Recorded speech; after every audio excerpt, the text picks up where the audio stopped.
tech issues since the event started. That's why I'm not taking any sort of, offense to it. Anybody has tech issues, don't worry, we will be patient. Everybody has their time slots picked out, and we will wait as long as necessary to help you guys get everything fixed up, and I will even offer to help assist. So, yeah. There you go. Hello, Aphelion. Nice to meet you. Meet you as well, yeah. Still low. Shit. Let's cut this one. Here, let me just mute the DAragamuffn stream, and we'll just... Sorry, BB. Also, I'm going to turn off my camera because there's no reason for it to be on. There we go. Alrighty. Please turn up Raza a bit. I can't. Weirdly enough, I can't affect their audio. What the fuck? I mean, I could probably turn myself up. I don't know. Does that help? Nope. I don't know what's causing this. This is kind of freaky, actually. Usually you can just click the, the add thing, and you'll get 2 pictures, and you can change the audio like that. Yeah. Yep, I think I know what you're talking about. Oh my god, what is it with tech issues these days? I don't know. Yeah, I am on Linux right now, though. I probably should switch to Windows. Make this easier. Oh, fuck. I know what we can do. Are you in Chrissy's server? I'm in the Blasto one. I'm not in the other one if she has another one. There's a Blasto server? Oh, okay. Never mind. I was going to say, because I think it's more easier. She can probably just give me an invite to it real quick. Here, let me... Fair warning, this might be a little loud, guys. Alright, speak, friend. Hello. Fuck, that didn't do shit. God damn it! Oh, that was my mic, that's why. Here, how about now? There we go. I am in Chrissy's server now. You're good. You're not. First of all, I'd like to point out you are not at fault for any of this. It's just tech issues suck in general.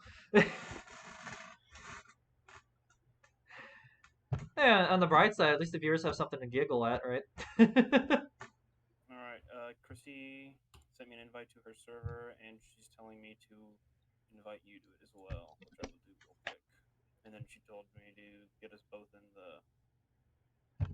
Share the screen, maybe? Is that how I can get it? There we go. Let me see something. If this works. Of course it did. Wait, there we go. I finally have access to your audio. I had to share my screen for a second to do so. There we go. That's okay. There we go. Is that better? Is it? It's a little bit.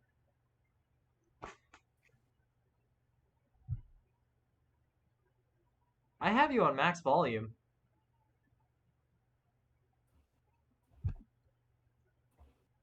Yeah, I don't know. How about is that better or? Much better.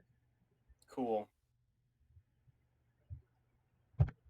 Okay, there we go. That works. And sounds better indeed. DAragamuffn, I'll turn your stream on a little bit so they can hear the game music and audio, but not enough where they can hear it. I feel like that's fair. There you go. Oh my god, I am so sorry, Bull. There's been tech issues at the Wild Zoo the past few days. Yeah, we love technology. There you go, Derek. You may get start anytime you wish. I've got a lot of sincere apologies to give out at the end of this event because holy shit, tech issues have basically screwed over every runner. Hey, it's fine. But alrighty, I guess we'll start with introductions. My name is DFable, I am the host of the event, and this is my new friend, Aphelion. Say hello, buddy. Hello, I'm Aphelion. I'll be commentating for Chrissy, doing a 100% run. Blasto into. I've never even seen this game before. Oh, really? Uh-huh. Okay. I grew up with it, like Chrissy did, so... Nice. Or, excuse me.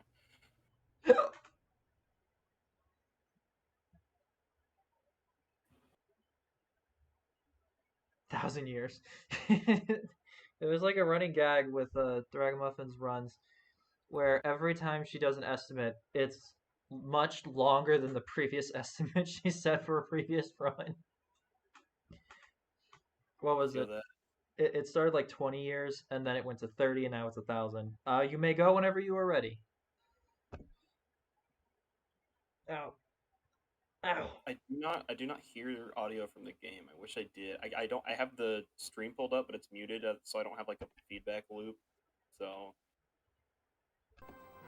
There we go. I have it unmuted on my stream. She doesn't have. I think she has us muted as well as my stream muted, so there shouldn't be any echo, thankfully. She's literally the mastermind behind this whole fucking event. She did all the planning. She got all the runners. She got everything set up. She did the layouts. I mean, she went above and beyond, and I'm sincerely thankful for it. she got me as her commentator. Mm-hmm. I have not played this game in a while, but I loved it. I grew up with this game. It was one of the very first games I played. Nice. Yeah, so this is Blasto. It was released in 1998. The lead protagonist, Blasto, was actually voiced by Phil Hartman, the late comedian Phil Hartman. This is very well may be one of his last projects he ever did, actually. Ooh. What is... I'm gonna feel like an idiot for asking this, but was he related to Butch Hartman by any chance? I don't know, actually. He's most famous for Fairly Odd Parents, but actually one of his best cartoons, in a lot of people's opinions, was Danny Phantom.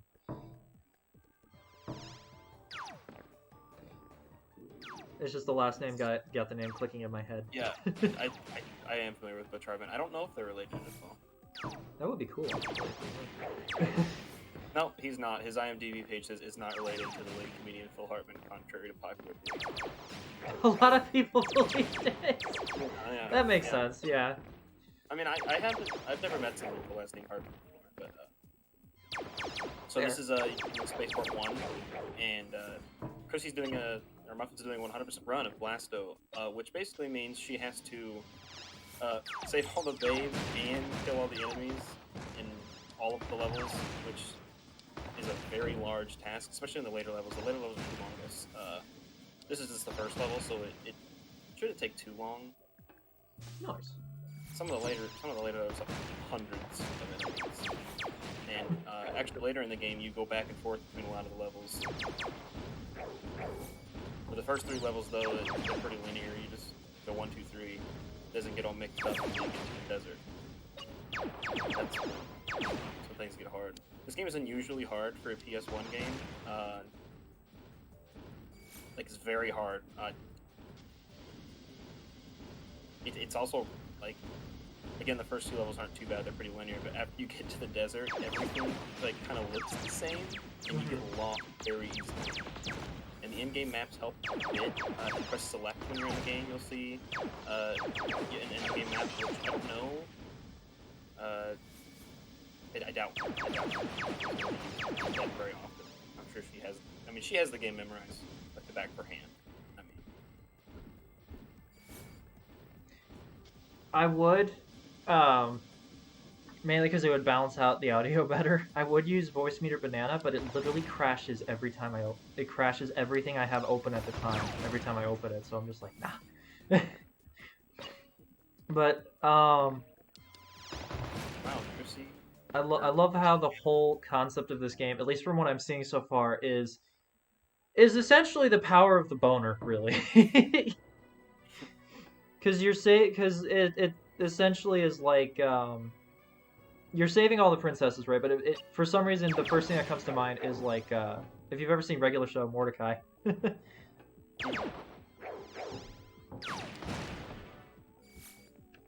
Oh shit! Yeah, no problem, Blitz. You guys both did incredibly. From what I was able to actually see, because again I was fighting with the audio, trying to do you guys justice the whole time. You guys did really well.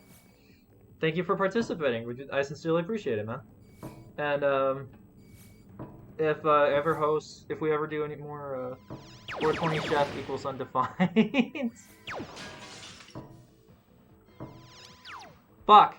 I can fix that. No problem.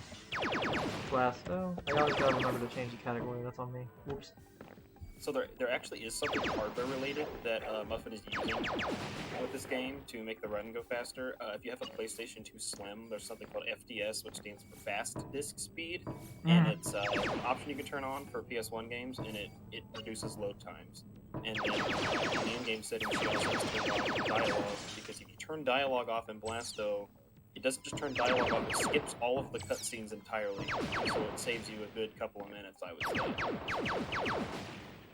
There's not a ton of cutscenes in the game, but especially at the end, towards the end, there's a couple, and so it takes a chunk of time. Not a humongous chunk of time in the grand scheme of things in a 100% run, because it's probably, I mean, it's a 3-hour run. But if you're doing like any percent or whatever, it's a big difference. There we go. I gotcha. Wait. And also, this is one of the early games that did have analog support, but analog is horrible in this game, and you should only use the D-pad if you're playing it. Fair. I feel like that's a lot of cases with PS1 games when the analog first became accessible, essentially. Yeah. And then sometimes you might see Muffin pausing the game, and that's because there's so many enemies and stuff in this game that she has to check and make sure she's got them all. Because there are counters on the bottom of the pause menu that say how many babes are left to save and how many enemies and such. And it also has your life count and stuff. And also, when you kill all the enemies in any given level, you do get an extra menu, which I don't think Muffin's going to need any of them, but...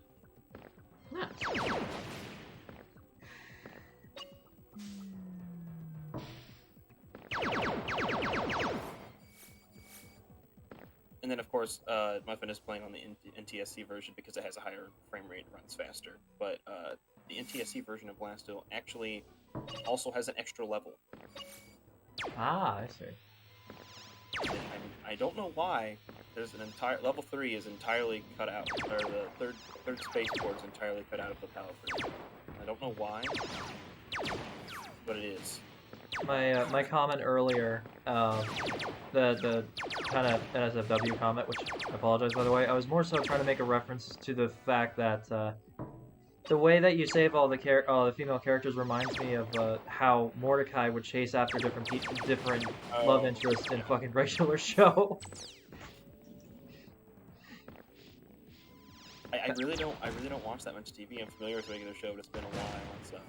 It's the whole thing about it was that he was literally a simp. That was his whole character, and whereas his buddy Rigby would finally be in like a super stable and no drama relationship, Mordecai never got that because he was just kind of a dick. Yeah, I don't know. I think Rigby was worse than Mordecai. But... Oh, in the beginning, hell yeah. But by the end, Rigby was the one with the most character development, surprisingly. But that's what I meant by my retort earlier. But I can understand how out of context that just came off as fucking crude. So I apologize. Also, there are actually some there's actually some really like kind of secret, insane quirks that are in this game. Muffin will not be using any of them because it's a 100% run. But like the process for doing them is very strange. I might go into that a bit later after some more of the run's been shown, because you have to know some of the later parts of the game to kind of get what I'm talking about. Okay. Sorry, my cat is being very crabby. Hi, Shadow. Good to see you too, buddy.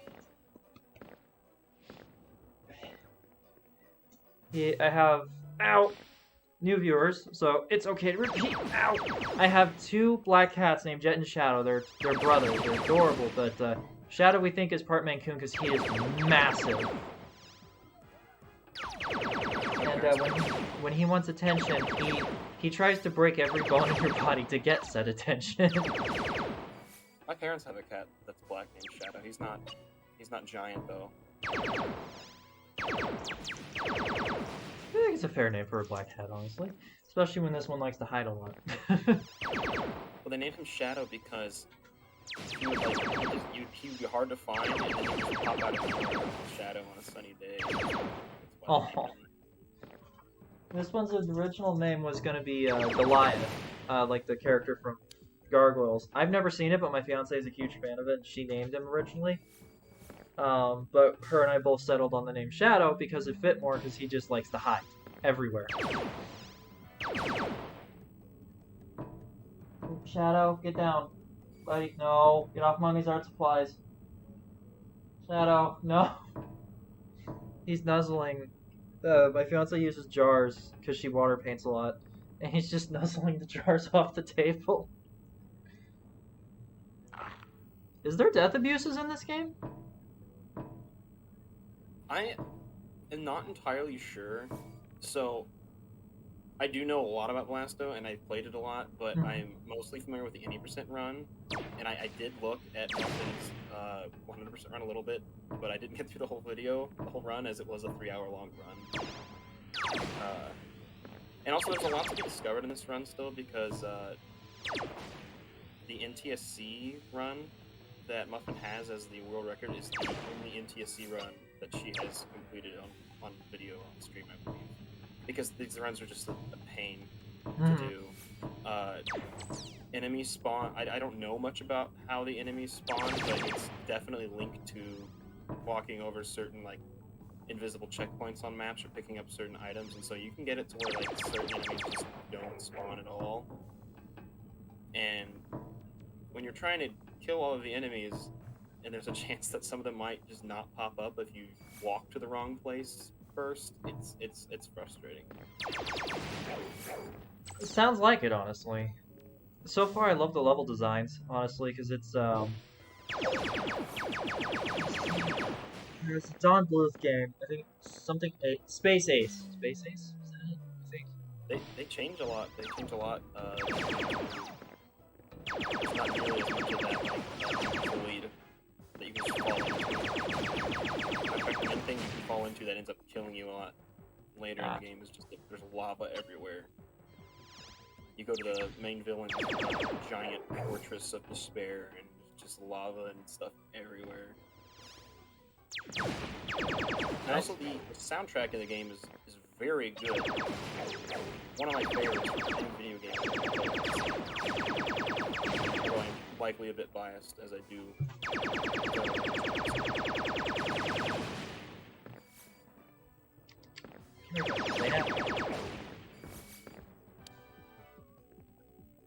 I would definitely play this casually, but there's no way in hell I would run it. This game is insane casual, honestly. Okay. Also, hey 420, welcome back to the stream, buddy. Also, as you can see, there are a bunch of power-ups, and the main ones that Muffin's going to use is the one she has right now, the Atom Dicer. It's just a machine gun. This is the only power-up that's affected by another power-up that are called the Tetrawatt power-ups, and those increase the power of your base gun you have. Yeah, see, she just got the 300 Tetrawatt, which is the max that you can have. But the Atom Dicer just takes your normal gun and just makes it fire faster than all the other and they're not affected by those Tetrawatt power-ups at all. But later on, you'll see the Crispy Flame Spitter a lot, which is just a flamethrower. But if the special button on the PlayStation controller is O, or circle, I guess most people do. But if you don't have circle when you have the Crispy 500 Flame Spitter, it shoots a giant fireball and it has like splash damage, and so that's good for taking out large base later on. But the machine gun works great. And then there's the Smoke and Burn Heat Seek, something like that. The game has a bunch of crazy names for the weapons, but that one's missiles basically. That comes in handy too. And also the enemies that have been shown thus far are just Mark 1 paratroops, which are those, they have like the pair heads, that's why they're called paratroops, and I believe the manual says they're supposed to be pink, but I've always thought of their uniforms as being more purple. That one was yellow-orange, so that's a Mark 2, and there's three marks of the paratroops, I believe, and the higher the mark, the more health and the stronger they are. And then there's the Eyebots, which are the giant eyes that have laser guns. Like that one right there. Yeah. And then the green things that float are health pickups. They're literally just pills. The green ones restore 50% of your health, the blue ones restore 100% of your health, and then the red ones restore 150% of your health and actually increase your health bar. Nice. And I believe it stays increased until you die. You lose life and resets back down to 100%. That little green bar that appears on the bottom of her screen when she picks up the green. Is that a power-up that increases the attack for one shot? That's actually your health. Oh. In the settings, you can have it to where that bar stays on all the time. But, and when it's green like that, that means that you are in the 150% health range. The bar actually changes color when you go down health. So, at blue, when it's blue, it's base 100% health, but as you go down, well, no, I believe it's just green. It's been a long time that I've been progressing in this game. I believe she is, yep, this is the short boss battle for this level. You see a few more of these enemies later in the game, but it's primarily just the boss. But she has the Atom Dicer with max. She had the Atom Dicer with the max Tetra power, so that was yeah. easy. I was about to say I don't think damage dealing is gonna be an issue for her. Shadow, no, lay down. Stop. Stop it. Lay down. The main reason you do that is that's a completely optional boss fight. You do not have to do that at all. You can beat the level just fine without ever. I didn't even know that there was a boss there for a long time. Because I played this game, when I first started playing this game, I was like 4. I was like 4 years old, so I didn't have a clue what was going on. I was just like, yeah, alien blasting.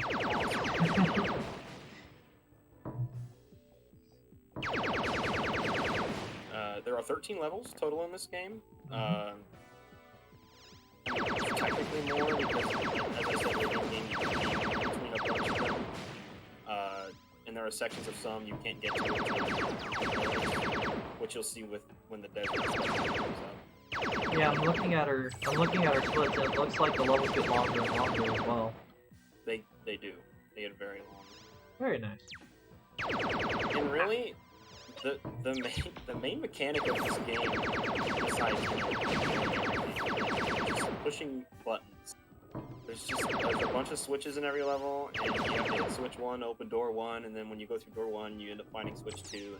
That's the main gist of the game. Is to get to new areas, you have to find the switches, which is very repetitive, and some of the switches are very hard to get to, or to know where they're at, especially when the maps get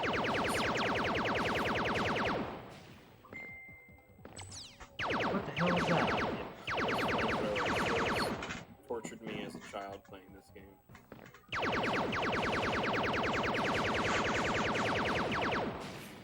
So, I don't remember what those are called, but those, like, spiky ball things that fly around are basically just homing missiles. They'll spin around you for a while, and then they'll lock into you, and there's the red and yellow ones are, like, the lowest damaging ones, and then there's the green and yellow ones that you just saw, and then I believe the most dangerous type are, like, pink and purple. And also, like, that's a life power-up that she just picked up. The red ones are +1 life, and the blue ones are +3. The babes always drop a +3 life. Okay. I believe it's +3.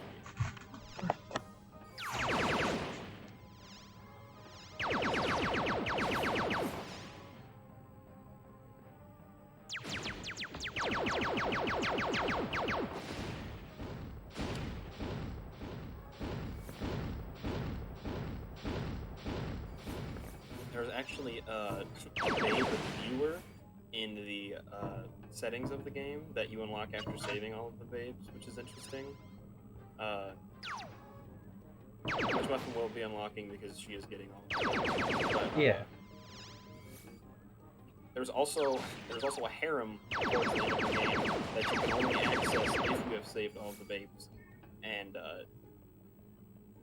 it plays like a short cutscene, and then when Blasto comes out, he's in swimming trunks, and he has no shirt on, and it actually, you won't see the cutscene because she has the dialogue turned off, but it actually changes the dialogue of the last cutscene before you fight the final boss.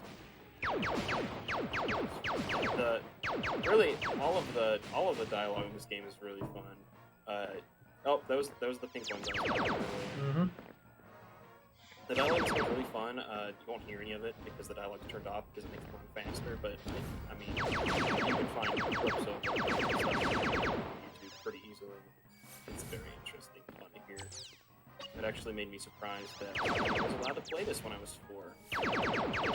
My mom was entirely aware of the concept it is rated. I mean, it is rated mean. No score, so. And there is the crispy 500 flame spitter I was talking about. And when you see the ball around Blasto's fist, that is a charge shot, which does, I believe it's supposed to be like double the damage of whatever your current Tetrawatt setting is, but it just does more damage. I don't know the actual numbers on it, but I gotcha. What the fuck? Shadow, why are you speaking in tongues? Get down. He's in my entertainment center behind my TV, just lurking. Hey, fucking Shadow, get down now. 420 Chef. I have compared Blasto to Johnny Bravo many a time, but Blasto was around. Actually, I'm not entirely sure if Blasto was around before Johnny Bravo. I haven't actually looked into that, but I thought Johnny Bravo was in the 2000s. He's Hanna-Barbera cartoon, right? Johnny Bravo? No, yeah, he came. Johnny Bravo came out in 97, so Blasto very well could have been based off of Johnny Bravo, which I've always kind of thought of. Space Johnny Bravo. Yeah. The pompadour is not as defined, though. Shadow, get down, buddy. Please. Get down! He's trying to knock over the TV. Why? Why? Now, there actually are water levels in this game, and as most water levels are in game, they're horrible, and they're horrible. Oh, dude, water levels in any game are horrible. Let's be honest. Yeah, but this is one of the games where, which I'll reiterate this when we get to the water levels, because that's always the way. But this is one of the games where there is an air meter, and you have to find oxygen consistently in the water. Okay, that's the other babe for Uranium Spaceport 3. And all she has to do is finish off getting all the enemies. She can move on to I got you. level 4, which is going to be a scenery change. This is the last level that's really space themed like this. Looks like a spaceport, as it is called spaceport as they use it.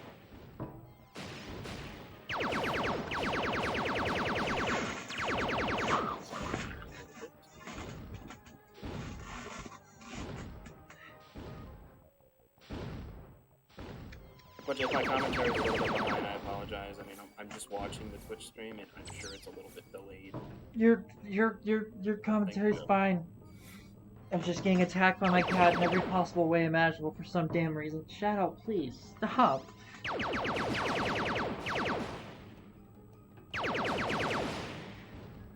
Ow! He's like literally reaching his paw out to paw at my hand. Yeah, he's a cutie. He's just very unaware of how strong he is. And the fact that his claws are razor sharp. Yeah. It's really easy to die in this game. I can see that, yeah. 1 minute she has full health, the next minute it's back down to blue, and I'm like, oh shit. Yeah, and we're only on level 3 out of 13. It gets way worse when some of the later enemies are there's like these elite guards that they're a pain. Let's see what else is there. That term haunts my nightmares now. Elite. There's the evil black creature with spooky red eyes. That's a bad one. That's its actual name in the manual for the game. This looks like it was by the same developers as Freaky Flyers, honestly. I'm not. I thought that yesterday when I was watching Freaky Flyers. I was like, that looks very similar. Mm-hmm.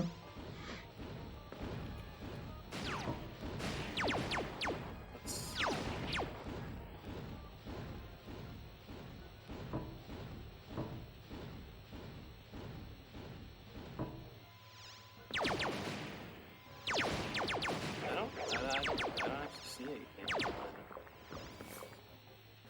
Freaky Flyers being related to this, although they do have very similar. Also, I'm sorry about my keyboard coming through the mic, but it is what it is. We can't. Your voice is just barely audible, but I can make out what you're saying. But the keyboard isn't even being picked up, thankfully. Oh, okay. Yeah. I mentioned this yesterday during the but Freaky Flyers run. Sorry, I've been up since like 5 in the morning. That Freaky Flyers art style reminded me a lot of like Earthworm Jim.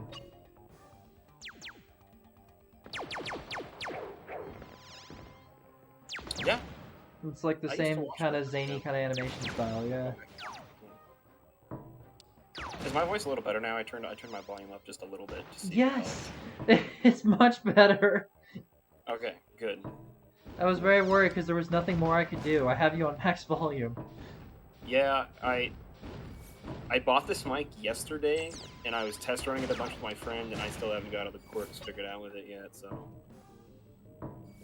Fair. My mic is built into my laptop, unfortunately, so whenever I try to use a program like Voice Meter Banana, it causes an echo. Which, admittedly, has made streaming the past few weeks very fun. Say I was streaming something like Dead Space, my buddy Hot Mess Pison's like, D-Man, there's an echo, and I'm like, wait, what? Of course, I can't hear the echo, right, because I don't have the stream open. So I just have to prep it before the stream. She's like, hey, how can I test this? What the hell? Whoa! Okay, so... I told my fiance, Al, that the queen died. Shadow, come on! Behave. I told my fiance that the queen died, and the first thing she sent me was a paragraph just saying all these different things, so I gotta read that later.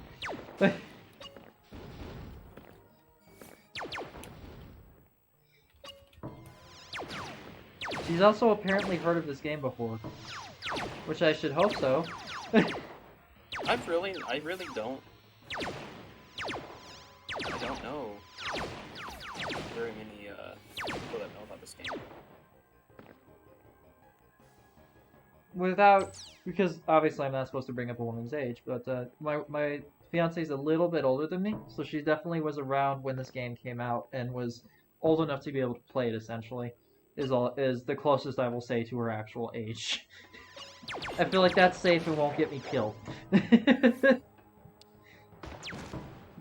This game would have been, I think, let's see. This game was 7 or 8 years old when I played it. I'm about 20 right now. You're how old? I'm about 20. I'm a lot younger than most people. You sound like you're about my age. I'm 26. So yeah, no, my fiance, yeah, she definitely would have been able to enjoy this as a kid then. I collect a lot of retro games and vintage music and stuff, so this is up my alley. I have like I don't know how many PS1 and 2 games I have now. I have a lot though. Nice. Also, the golden sheen on Blasto is the invincibility power up, and bullets bounce off and stuff. And then there's the invisibility one, which Muffin showed just a bit ago. There's a bunch of do not press buttons in the game, and some of them kill you, and some of them do good things, and some of them do random things. Like that one just gives you a big head. I was wondering what the fuck that was. That's all it does. That's all it does. I don't know if the big head gives you a bigger hitbox or not. I don't think it does. I think it's just a cosmetic thing, but it's fun.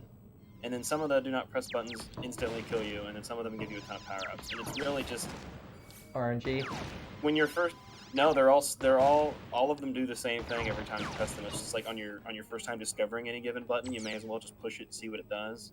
Fair. Like the one on the first level on Spaceport 1, it just kills you instantly. There's actually one do not press button later in the game that inverts all of your controls. And the only way to get them put back to normal is to find the other do not press button with inverted controls and push that one. It's actually I don't know if it inverts all of them, but it inverts most of them. It at least makes the left on the D-pad make you turn right, and right on D-pad make you turn left, and then your jump and attack buttons are switched, which is very disorienting when you first find it.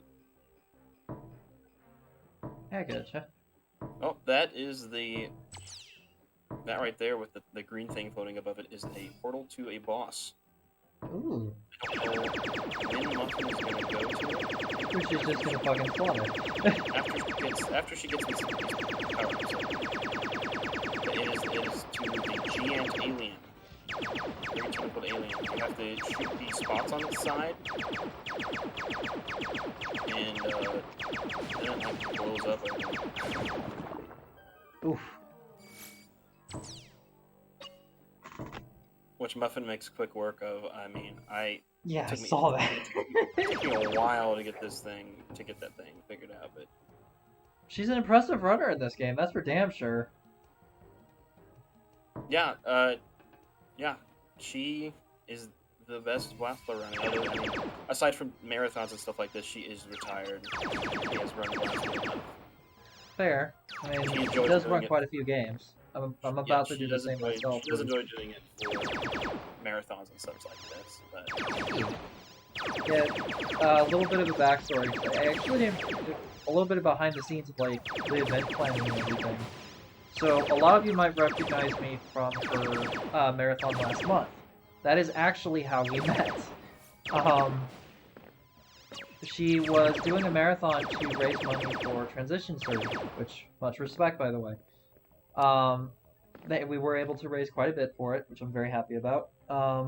And there was two reasons I agreed with it. One, she's a good friend of mine, and two, I personally believe as long as you're not like a racist, homophobe, etc. You should be free to be who you want to be, and without judgment, and to be happy with who you are, kind of thing.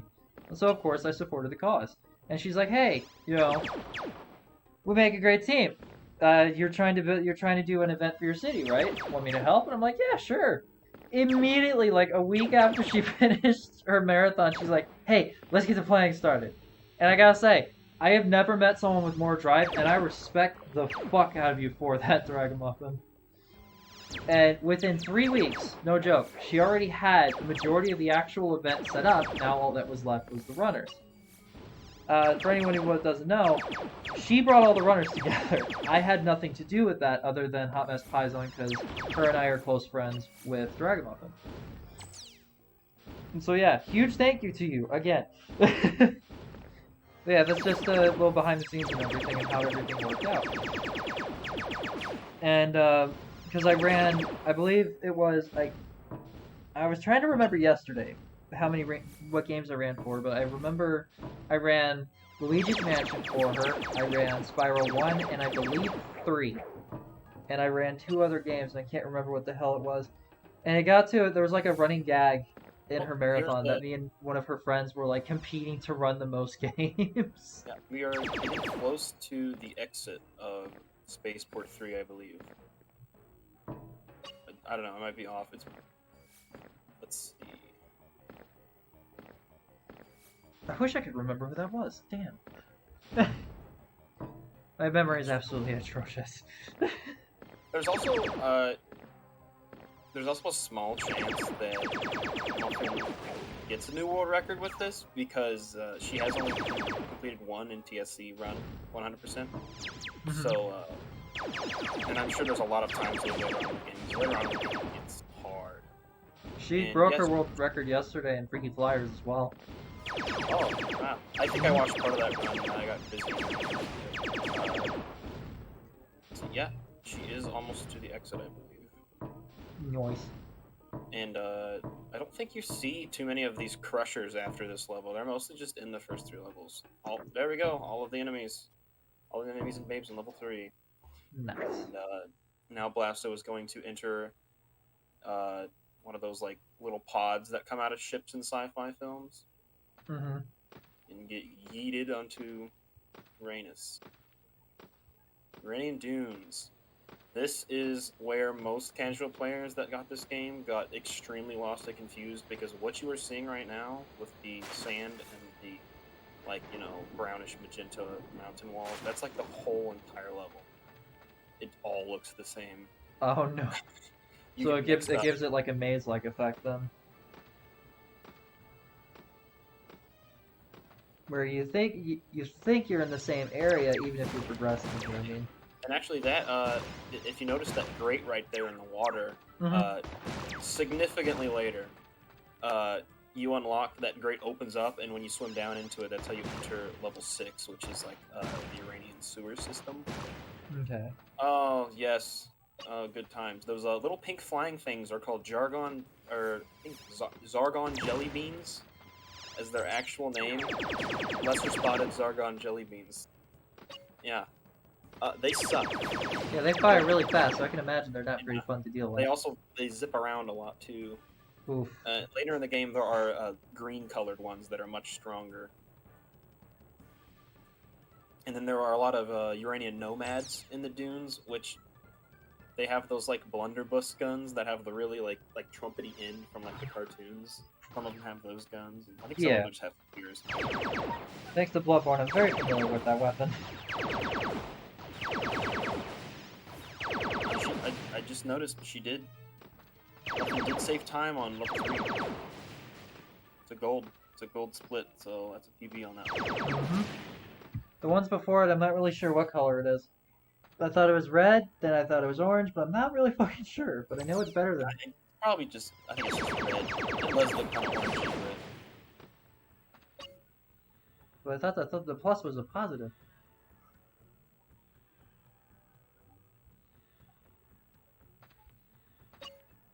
Yeah, you want minus in speed rating. Green splits typically mean that you've got time save on that level. Red splits mean that you've got time loss. And if it's golden like that, that means just for that individual like level, you did better than you ever have done. Gotcha. That's the rock part that took me eons to figure out. Just for reference for how hard this game is, I bought the official strategy guide. I was off of eBay. This was only a few years ago. This was long after this guide was printed. I bought it off of eBay, and I had to use the guide to like go through the game my first time, the whole game, and it was still hard.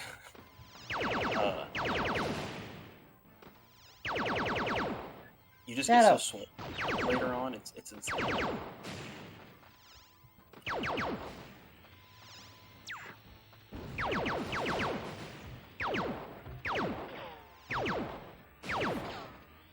I would like to do 100% runs of Blasto at some point, but I am not even figuring up with the game to try to do this. Oh, those are weird turret towers. I don't remember the name of them, but they can only be damaged by charged shots. Ah, heavier armor. Or, stronger armor, then.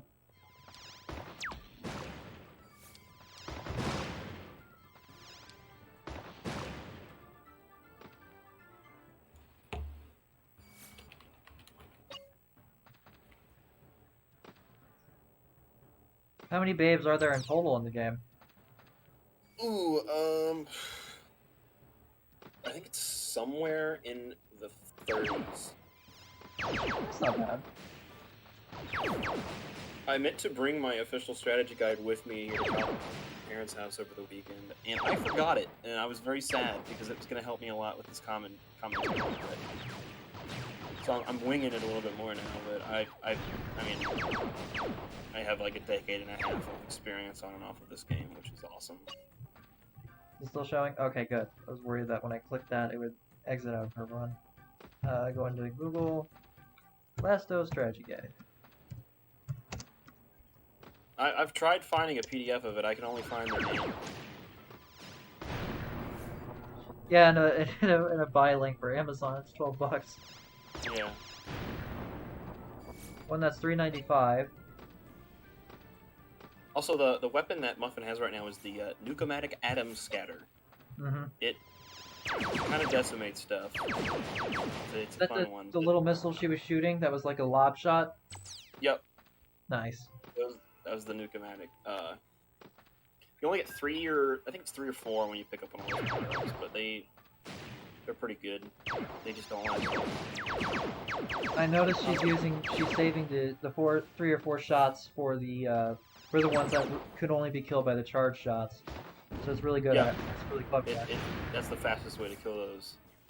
The strategy guide actually says that too. It's like, hey, when you pick up the Nuke-O-Matic, save it for these turrets because they suck. And then using fireballs for them is good as well. What she just did there. There is one switch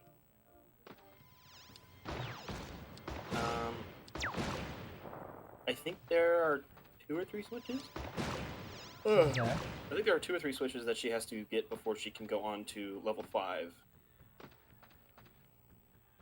And then at level 5, you hit a couple switches to unlock more stuff on level 4, and then you do more stuff on level 4 to go level 6, and then you go back to 4 again. It's crazy. I can imagine Also, that could get pretty convoluted very quickly. yeah, any floating platforms you see that kind of are wiggling, they will fall. They're falling platforms. Ah, Kind I of like see. those gray squares were in the first 3 levels, if you remember those. Yes. There's one right below us too. Glowing though.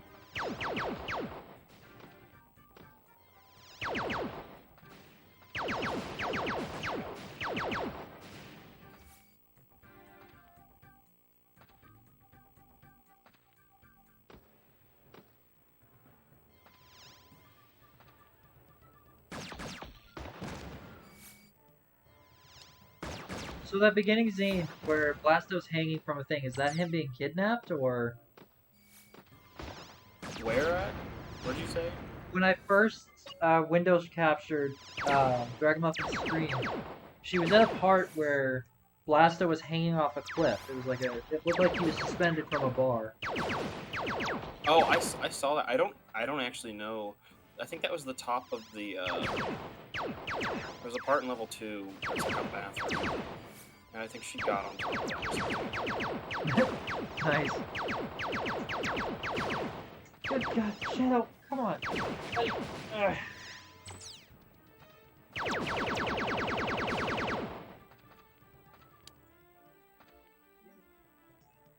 Don't you burn me. Come here.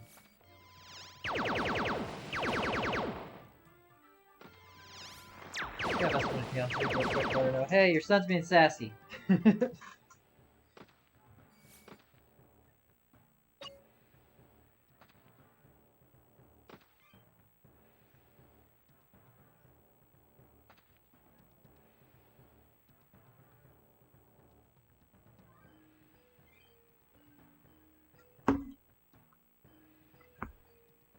Alright, I will be right back. I have to use the restroom again. Well, get the damn phone first. Ow!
Yeah, I'll be honest. I'm not entirely sure where Muffin is because, again, this level 4 in particular is, in my opinion, the most confusing. Well, for the middle part of the game, the fortress towards the end of the game.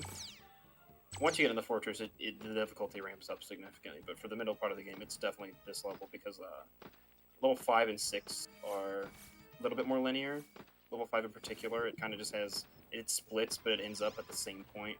The sewer level is a little bit harder. I think it does have some maze aspects to it. Also, some of you may notice there is a rectangular shadow that is Blasto's shadow, and that has to do with playing the Blasto disc on a PS2, it just doesn't do the lighting correctly for that shadow, I believe is the reason why. And so it just looks like that. It doesn't do anything aside from the cosmetic difference of there being a rectangular shadow, but it's interesting to it.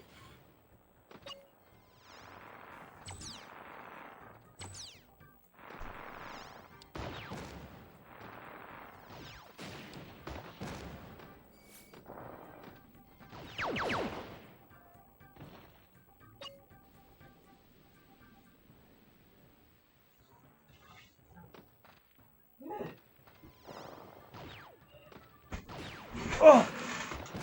I'm back. Kinda. Okay. Hi, Jen. Some more nomads. Oh, also, what looks like very dark water is actually like tar, and if you get in it, you die. You sink and die. So yeah, that like dark blue, black is not water. It is death. I believe she's trying to do those. It's a weird part. It's hard to get around those ledges sometimes. You can get stuck a lot.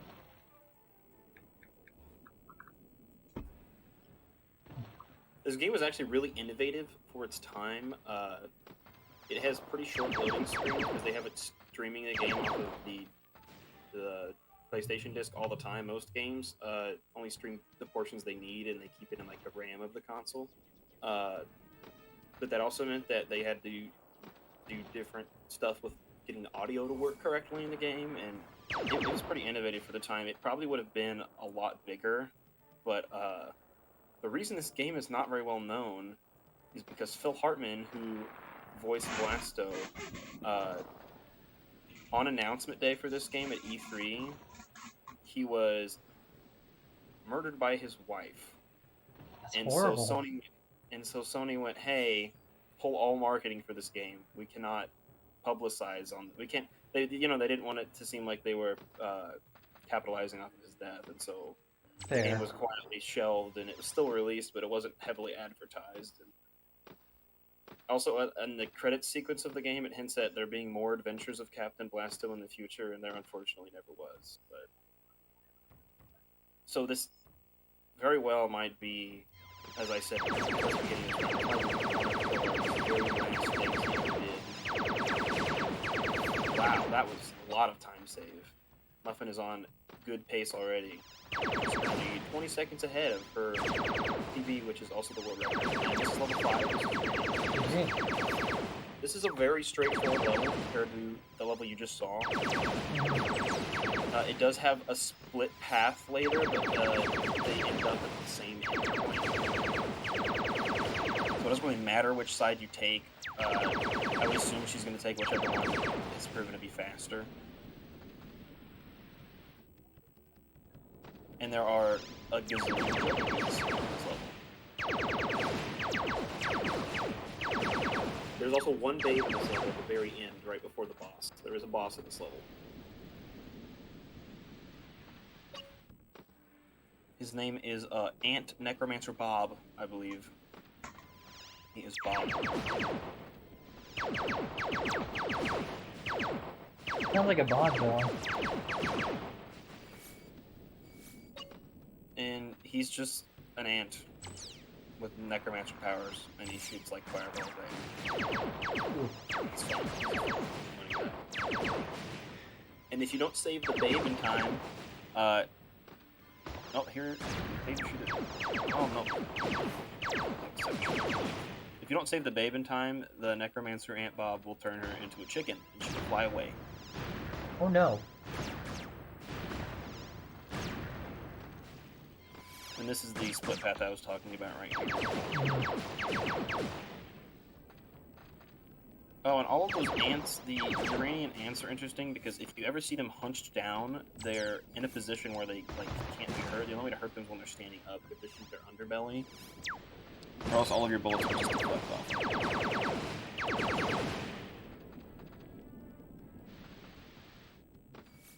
Hey, And so they have Muffin makes it look relatively easy, but the timing for the jumps on the platforms in the Uranian Dunes is so dumb. Because most of the time you have to catch yourself on the ledge and pull yourself up, and they fall so quickly that you do it perfectly. You kind of just get screwed with the rising and falling platforms. Yeah, that invisibility, not in this level, but one of the previous ones, it looked like when she hung off a cliff, it caused it to spawn into the game. Is there a reason for that? Oh, that was that I don't know which one you're talking about. I think that's in level 2. That's just oh, rip. It's again, she messed up on timing that jump, which is really easy to do. Unfortunately, that power up, just that invisible power up you're talking about, just it spawns when you go down that ledge. I think that's just the I don't know what it's called. That's like the part of the game. That's the thing you have to do to make it spawn. I don't know why they didn't like that. There's another one in level 2 that spawns on top of like a tower of frogs that only appears if you kill like certain enemies in that area. There's a lot of weird spawn points for stuff in this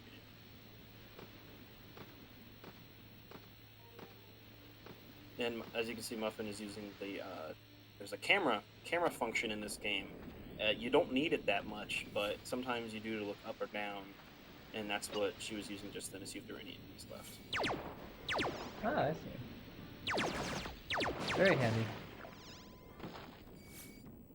Also, if demo discs that have Blasto on them, the demo level is this level. I don't know why it's not level 1 or 2 or 3.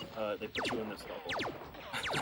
This is the demo level. It's the level in its entirety. I don't know if that's just what they had developed at the time. That's Ant Necromancer Bob right there.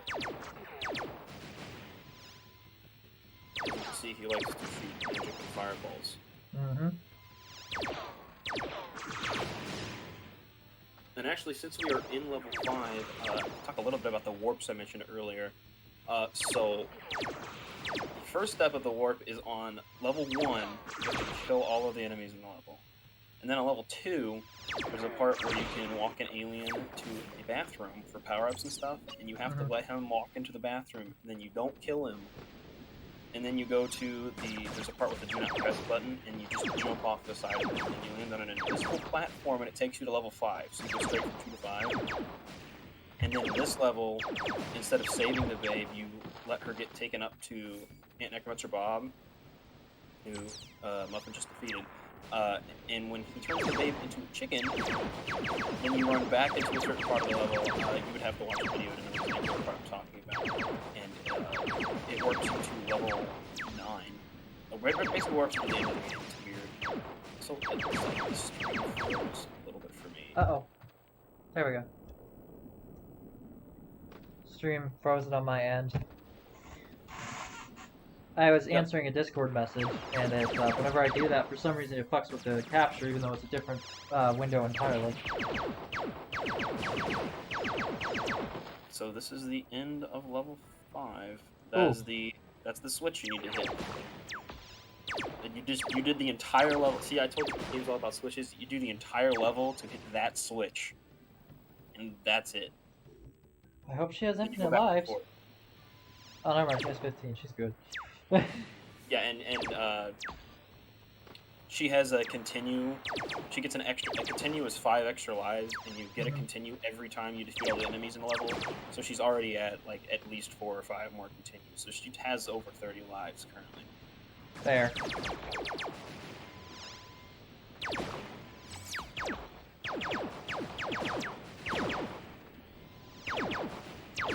I also, when I played this game for years, like 10 years, I didn't have a way to save it, because when you play a PS1 game on a PS2, you can't save PS1 stuff on a PS2 memory card. You have to have a PS1 memory card, and I just never got one until I was like 16. And so I learned the warps because I wanted to be able to beat the game. And I would have to do it in one sitting because I didn't have a way to save. And I was never one of those, I know some people, back when like the PlayStation came out and stuff, they just leave their PlayStation on all the time when they didn't have a memory card. I never did that because I had to play in the living room for a long time. So I got my own TV. Finally, I actually have a really nice 24-inch Sony Trinitron CRT here at college with me that I got from my parents because they just happened to have one of the best retro gaming TVs, and when they finally upgraded to a flat screen, I was like, hey, I want that. And they let me have it because what are they going to do with it? It's a pain in the butt to get rid of them. They weigh like 100 pounds, and they're terrible for the environment, so I figured I'd get some use out of it. Fair. Back to level 4. Yeah, that was always a fun experience as a kid. If you had no memory card because it corrupted and you had to beat an entire game in one sitting. That shit'll make you a speedrunner faster than anything else. Let's be honest, because you had to be. I have a copy of Scooby-Doo and the Cyber Chase, the video game for PS1, and I had to beat that game in one sitting as well, and that was hard. Oh yeah. Later Scooby-Doo games weren't too bad, but the two that I'm the most familiar with, which is Scooby-Doo and the Cyber Chase for PS1 and Scooby-Doo Night of 100 Frights for PS2, are ridiculously, insanely confusing and hard for children's games. Because like clearly they were aimed at children because they're Scooby-Doo, or at least young teens. Oh yes, The flamethrower. KFC. That chicken thing's name is literally KFC. I don't know if Muffin rides it at all on the run. Actually, yeah, she will because you have to have it. It allows you to jump higher, and there are parts of the level that you cannot access unless you are on KFC. And if you die while riding KFC, like you or whatever, KFC will just respawn very close to wherever you respawn. You can hop back on it. And he is only in this level, I think. But yeah, KFC's, according to the manual, he is a Zenubian Scuttlewomp, which is an 8-foot-tall blue plucked chicken.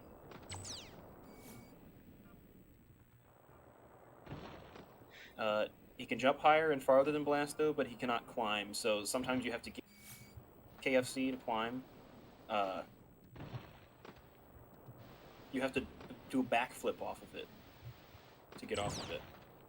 All I think of when I think of the 8-foot chicken is that Aqua Teen Hunger Force reference where it's like, alright, chicken, alright. That was big number 2 out of 6 for Uranium Dunes. I'm pretty sure Uranium Dunes is the level with the most babes, because it's the biggest level in the game, I'm pretty sure. The Fortress is a close second. It might actually be the largest, but... I mean, the name alone kind of gives the impression that it's meant to be the biggest level in the game. Yeah, the dunes.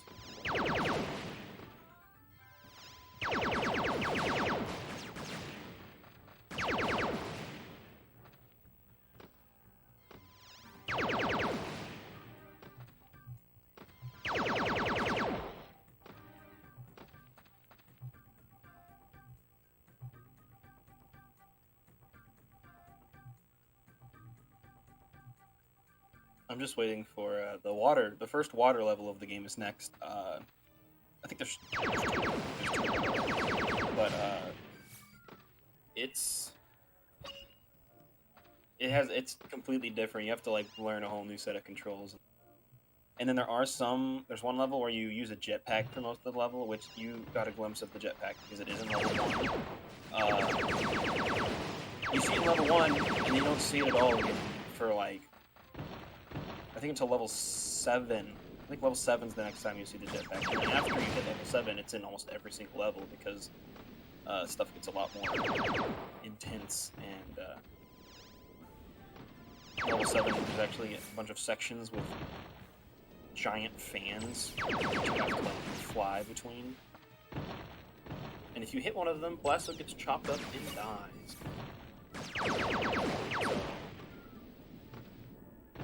Good. There's also a lot of those crushing rocks in this game.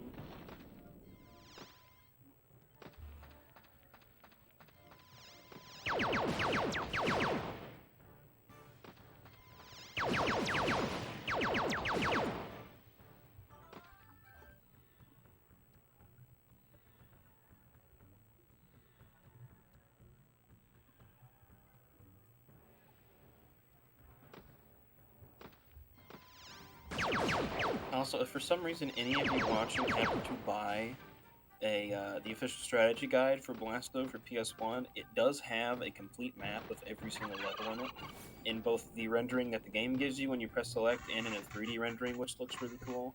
And honestly, if you are considering even casually playing this game and trying to beat it, you should get the guide because it is such an insanely difficult game that spending $15 or $20 on the guide is going to save you a lot of money.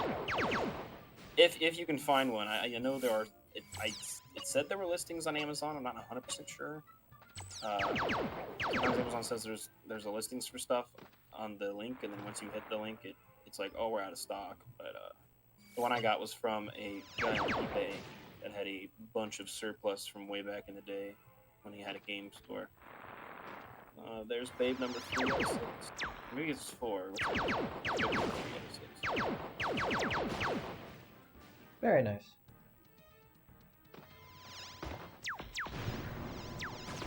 And as you can see, KFC is a giant machine.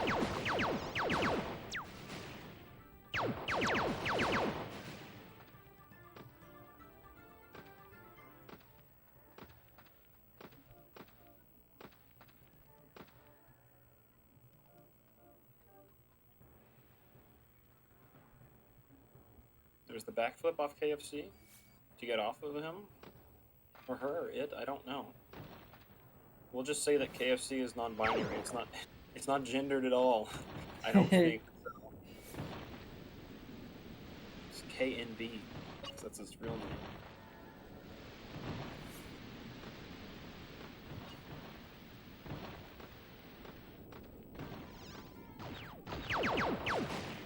There are actually a couple. There's actually 3 power-up weapons that we have not seen yet. One of them. No, you will end up seeing it. There's one that's actually the one part in the game. It's called the Zenomatic Instant Alien Generator, and it's literally a gun that, when you use it, makes more aliens for you to fight. And the reason it's in the game is it's a joke for the first couple levels when you find it in, but you actually need it for one of the levels later on to act as a sort of bait for one of the larger enemies in the game that chases you.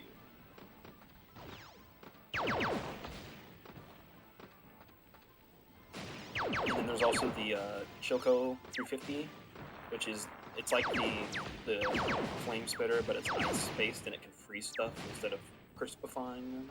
And then there's the Fission One-Shot Mega Blast, which is it's the only gun that can kill a certain, again, he's just fun to witness later on for the first time. But it's there's actually part of the level where you have to go find it to kill him with it.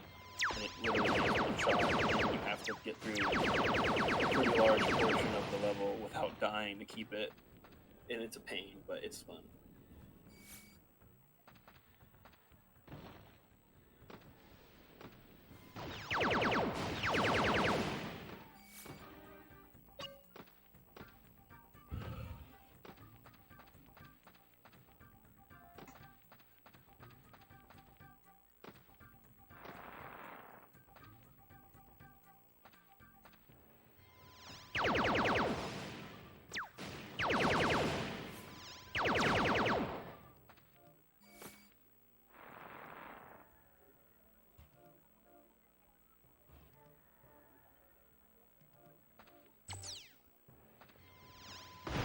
The Atom Scraper, or Scatter. Yep.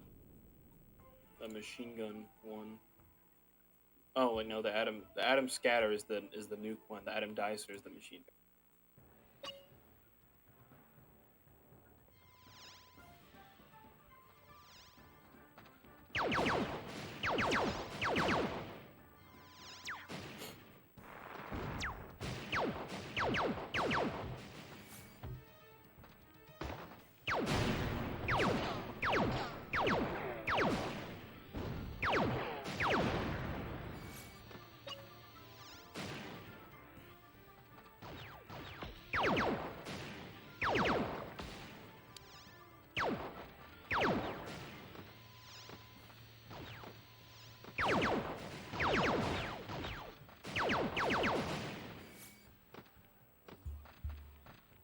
another switch crest.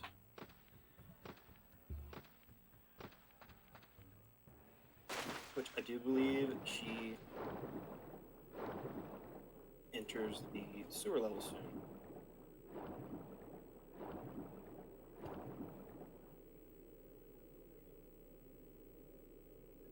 Which is right here.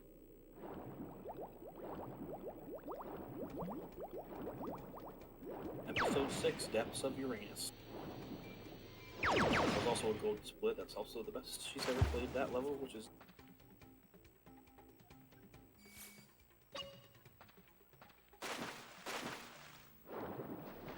So those little red things are fun, they're basically mines. They're basically sea mines, but they're like organic sea mines, because, you know, you live on Uranus.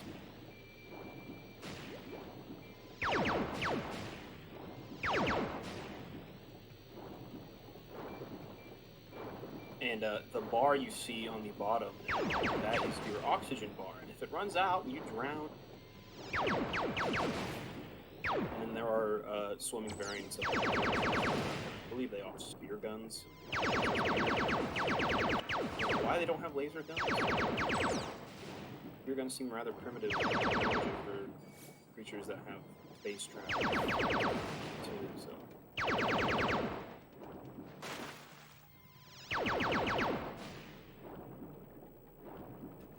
Also, if any of you have any questions about this game, feel free to put them in the chat.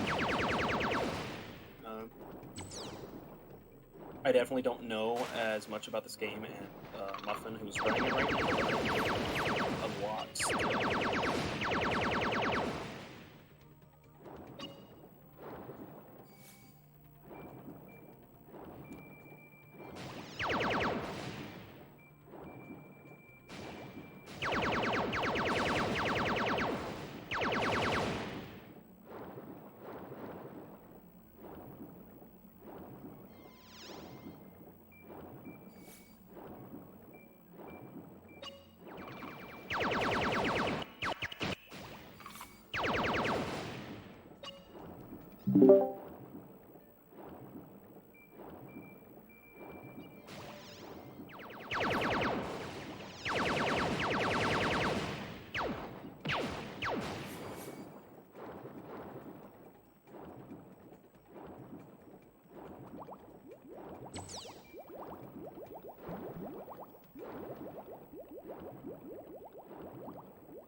So the sewer level is really just mostly just what you've seen before so far. I mean, it's just a big maze, and you gotta find oxygen levels to keep on living.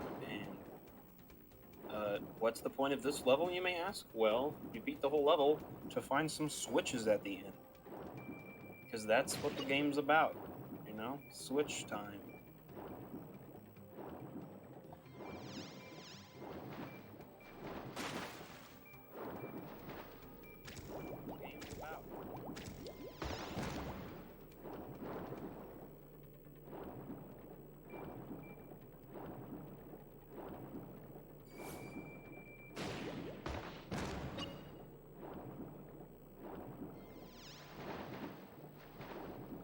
I believe this is the part where as you there's the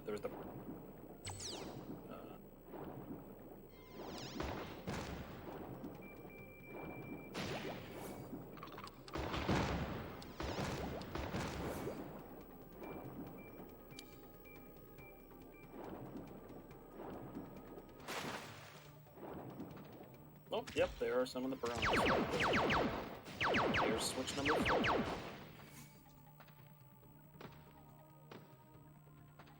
This game is absolutely incredible.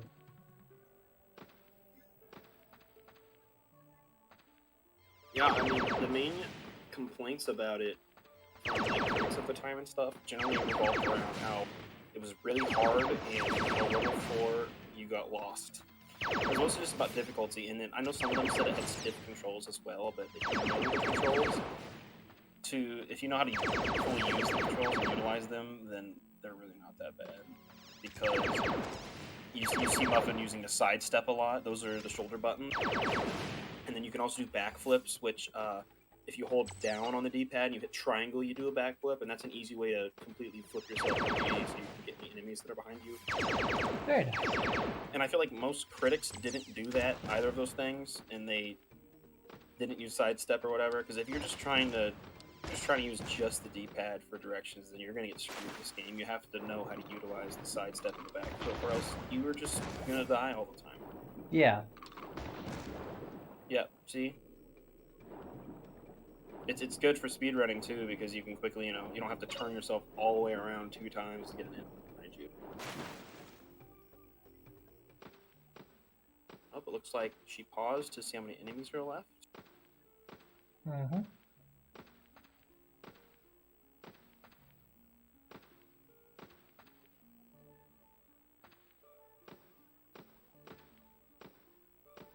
Also, you'll notice she always jumps when she's on land, and that's because jumping is faster than just normally walking with Blasto. It's just barely faster, but it is noticeable. Oh, I understand that concept perfectly well. Again, I don't mean to like sound me. That's just how I connect topics. Yeah, you're But fine. when it comes to Spyro, there's a character named you know Bentley, right? The Yeti. Maybe. I actually haven't played that much Spyro. Oh, in Spyro 3, there's a Yeti you rescue, you get to play as, who actually moves faster when he's jumping than when he's walking. So it's a concept I'm very familiar with.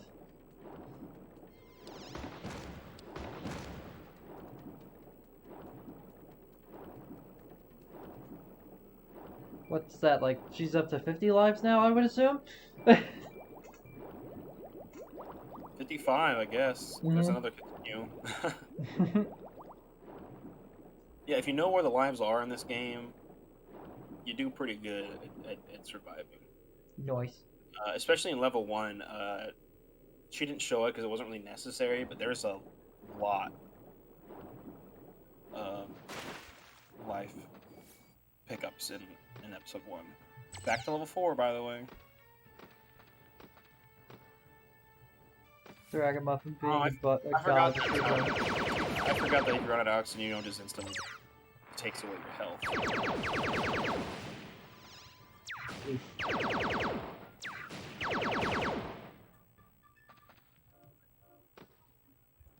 I wonder how many enemies she has left in the dunes in episode 4. This is also the last time she will be in episode 4. You actually get to move on to level 7 after this, and that's that.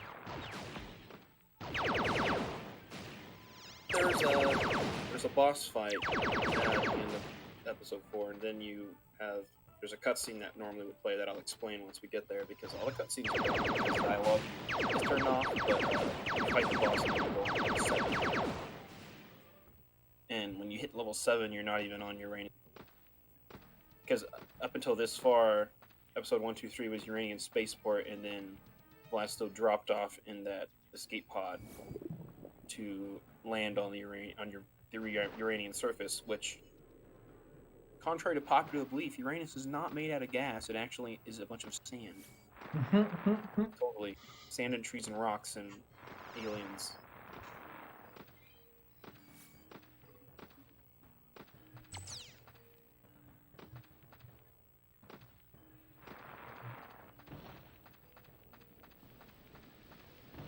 Yeah, no, it's Saturn. Flames bitter.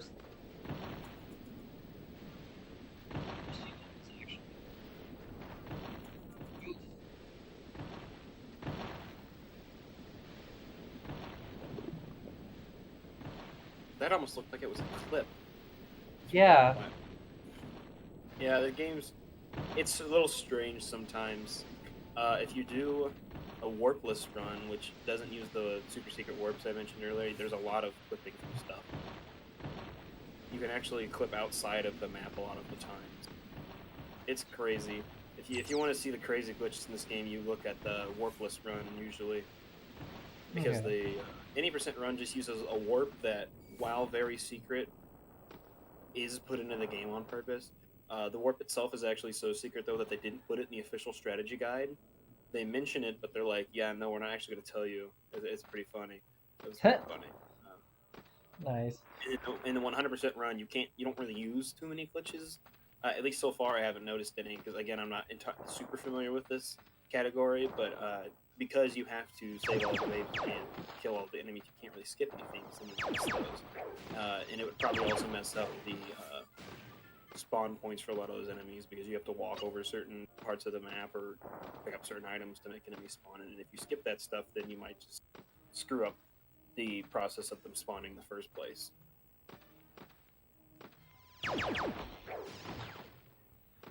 All of those darker platforms are platforms that got popped up her hitting the switches. And now I believe she is... Her splits board looks like sherbet ice cream. Because it's just orange and yellow and gold. So it reminds me of Dreamsicle. I think that's the name of it. I haven't had it since I was a teenager. It was this what ice cream you can get in these really weird plastic containers. Like you know the regular jugs ice cream comes in? Yeah. The Dreamsicle comes in these really transparent plastic containers, so it was really weird. Oh. But that's what her live splits looks like right now. I think there are only 10 or 15 enemies left. I'm not sure. Something like that. There's like 290 enemies in episode 4. It's crazy. Oof. That's why she has it in 3 different parts. Yeah. So 290 divided by 3, that doesn't go evenly into anything. Shit. Yeah, it's not entirely even either. I think the largest section of episode 4 is the first part. Okay. Well, the third part's pretty big too. The second part, in between the caves and the sewer, is the shortest one too. So is it 12 levels and then the final boss, or is the boss its own extra level? Yeah, it is its own extra level. The last boss is episode 13, which is just the throne room in the fortress.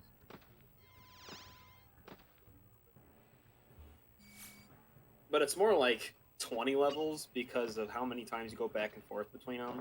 And there's one level actually, and it's I don't remember what it's called. The Alien Ruins. You go to the Alien Ruins like 2 or 3 times, and the second or third time you go to it, you're in a completely different section that's entirely detached from the section you were in at the first time. So it's basically 2 levels. Like in the Dunes, which is episode 4, she could go back to any part that she's been to already if she wants. But in the Alien Ruins Part 2, it's literally just a completely different map. It's really weird. If I remember right, it's the farther we get into the game, the more fuzzy I'm going to be because I'm less experienced with it, but it also becomes way bigger. Oh, that's the boss. What? That's Shikrak de Kazba, leader of the Iranian nomads in Iraq. The KFC. They sound like a chicken.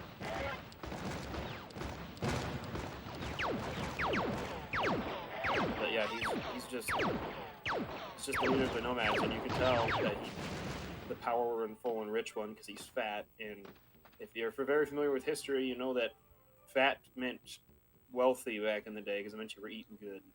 Oh yeah, I'm not gonna go too far into it because it's not important. It's not part of the stream. But I tackle racial, world, gender, and political issues on a daily basis. So very familiar with that. Oh, okay. Yeah, charity, as DAragamuffn graciously said yesterday, charity work is something I'm very, very, very knee deep into. I try to do it as often as possible, kind of thing. So I like helping people. It's weird to phrase it the way it is, but I've been through so much shit that I just don't want anyone else to go through what I've already been through. End of the Dunes. This is where they go into the portal. No, They go to level 7. But again, apologies. My phrasing is never the best. I am trying though. Episode 7, Alienville, also known as my favorite level. Nice. I feel like that was sarcasm because you did say this was one of the harder ones as well. Well, this actually is my favorite level, but it's pretty hard. I like the level. I like what it looks like and stuff. I think it's cool. That's what I was gonna mention. That purple gem, that pink gem over there reminded me. I am surprised I didn't find any Klonoa runners. Any what? You cut out a Klonoa. little bit. It's a little RPG that's very famous in the speedrunning community. That I recently streamed for Your the very volume, first like, time. And died that's actually how For a Dragamuffn and second I there, I think. got close, huh? Um, Hello? hello? Can you hear me? Oh, there you are. You came back. I don't know what happened. It's the distance, I think. It's just the internet's kind of like wonky. Yeah, It what were you happened saying yesterday about? too. Didn't you say like a pink gem? Is that what you said? Yes, at the very beginning of this level, there was like a pink gem that looking thing on a pedestal that reminded me of this game called Klonoa. And that reminded me, I have yet to actually run into any Klonoa runners other than DAragamuffn herself. Who I am very jealous, has a literal hoodie of Klonoa. I'm so jealous of you. That is such a badass hoodie.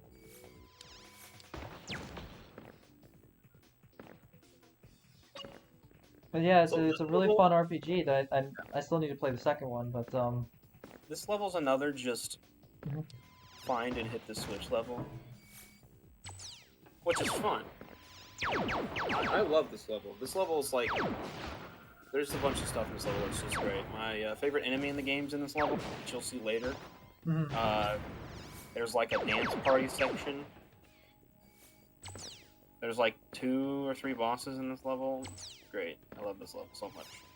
It's also the most colorful level in the game, in my opinion.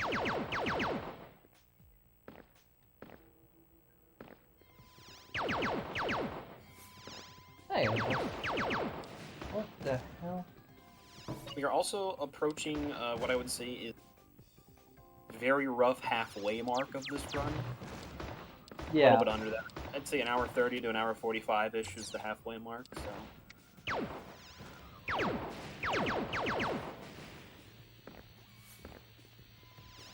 But man, 2 hours and 56 minutes, that's significantly faster than 1,000 years.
I think my buddy Max is actually going to join the stream in a little bit as well. We've, similar to Sunscale, who was here yesterday, I've known him about a good, I'd say 12, 13 years now. He's a good dude. He's also very interested in the speedrunning community, which this I did not fucking know about until today. So I kind of feel bad because I would have invited him sooner. So, Muffin has the alien gun I was talking about right now, which you Mhm. need for distracting the Snarf, which you will see. Tiny, the 12-foot-tall man-eating Snarf. That is the most disturbing thing I've ever seen in a PS1 game. That blue guy? Uh-huh. Yup. You need the alien generating weapon to distract him, otherwise he instantly eats you and kills you. So that's cool. He can't go inside of the building though, since it's so tall. And you get the jetpack in the building so that he'll chase you, but he can't actually get you. Ah, I see. And this is one of the rooms in the game that I think is one of the tallest rooms for sure. Go up high. Okay, that's cool. I'm also trying to figure out how she got up on top of there. Yeah, yeah, that's a good point. 1 out of 4. It's incredible level design, but how did she get up there? Oh, you know, video game logic. That guy probably put her up there. I really don't know. Yeah, honestly, the babes game, if you think about it, they don't make any sense at all. Like I said, I feel like they were just for the appeal of the game. It's a compelling objective, I'll give them that. It's not a bad idea.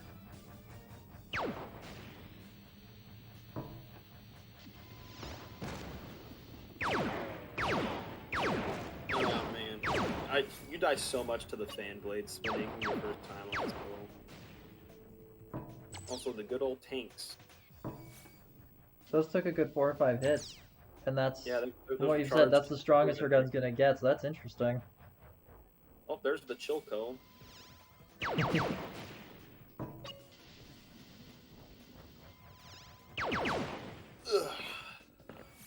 That jetpack would have been really useful in level 4. Yeah, but there is not one in level 4 at all. Fair. It forces you to go through it naturally. That would be pretty broken to allow you to use the jetpack that early, actually.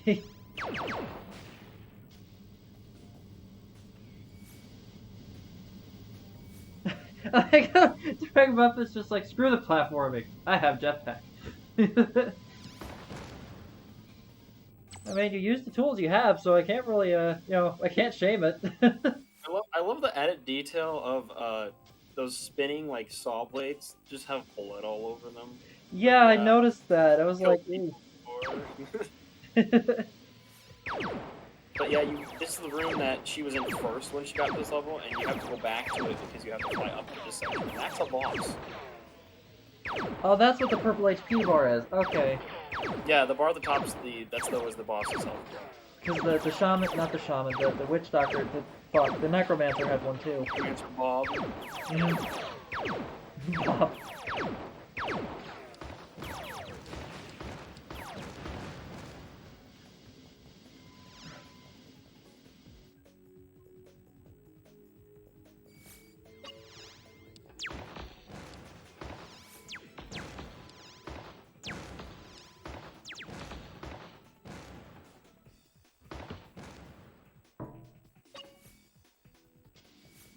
Aw.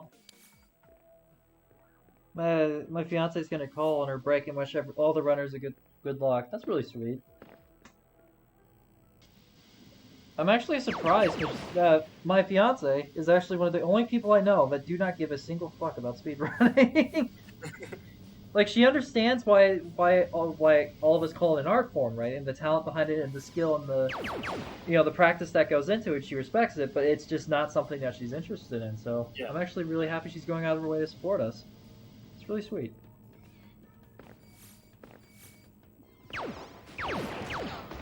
No, my fiance's a god when it comes to fighting games, though. Oh my god. I have never, ever beaten her in any of the Mortal Kombat games. The classics or 9 through 11. Yeah, I was about to say, you mean traditional fighters then? There's traditional fighters, and then there's the ones I just like to call Smash. Because Fair. It's all the Smash and then Nickelodeon, and then now Multiverse is out. But I play traditional fighters sometimes. My thing with them is I never stay like, aside from a very select few games I just love, I can never stay stuck to one game for too long, and with fighting games, you have to relearn the whole thing if you don't keep playing them, basically. Yeah. There's so many move combination buttons and stuff. Especially with the newer fighting games, where it's usually like 3v3, you can switch out your teammates, and there's assists and stuff. Yeah. That's why I like the Xenoverse games. I'm a huge Dragon Ball fan ever since Z. I never did get to watch the original, and I love Super because it literally fixed everything they got wrong with Z. And even giving Gohan a fucking redemption finally, about damn time. But I like the battle system in it because it's not just a like Tekken kind of fighting game. It's actually open world, and you get to fly around the world and destroy environments and everything. I love that aspect to it. Because I don't like how restricted Tekken and Street Fighter are, honestly. If you notice Muffin's strat with those tanks now, she's freezing them. I noticed, with yeah. Gun, and then you can just shatter them with normal bullets, which is Makes sense. something I didn't learn for a while when I was playing this. It essentially turns them into glass. At least it gives them the fragility of glass.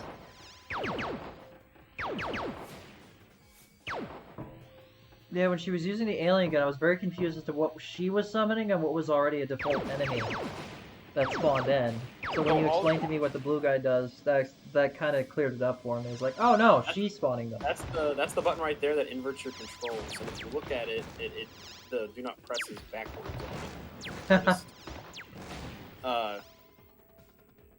Yeah. What the oh. Those surfer aliens are annoying. And they have started appearing in this level, and they're in like all the levels after this, and they're a bitch to shoot down sometimes. Understandable. The thing that bugs me about this game is it looks like there is not a single lock-on system. That would drive me insane. Well, there is a little bit. When you shoot, it's kind of like Doom. If you play the original Doom, which Doom's a little better with it, but if you just shoot in the general direction of the thing, it'll like kind of go towards it, but it's not perfect. Oh, so it pulls the aim towards the enemy. Yeah. Okay, yeah, I can get behind that. That's cool. Like it's still really hard to shoot stuff sometimes, but you definitely don't have to have perfect aim at all. Fair. Especially with this being a third-person shooter and you not having like a target on screen that you can follow, like a crosshair. Jesus, fucking nuke. There's the exit button. See, this is the dance party scene. This is the dance party part. Oh, that's cute. But you gotta kill them all. To get the last one. There's just 2 more enemies left in this level. This level's actually kind of a pain though, because so the blue guy you saw earlier, the man-eating Smurf named Tiny, there's only one gun in the game that can kill him, and he actually appears twice in the game. He's in another level later on. You actually kill him in the later level to like progress, but in order to get like true 100%, you have to get that one gun and then come back to this level and kill him with it. Damn. Which, the only way to go backwards in this game is there is a room in the fortress that you'll see it when we get to it. But basically, if you clear the room, there's portals back to every single level in the game there. I see. And so that way, it allows you to revisit stuff, especially if you've like beaten the game. You can go back and get more collectibles and babes and stuff.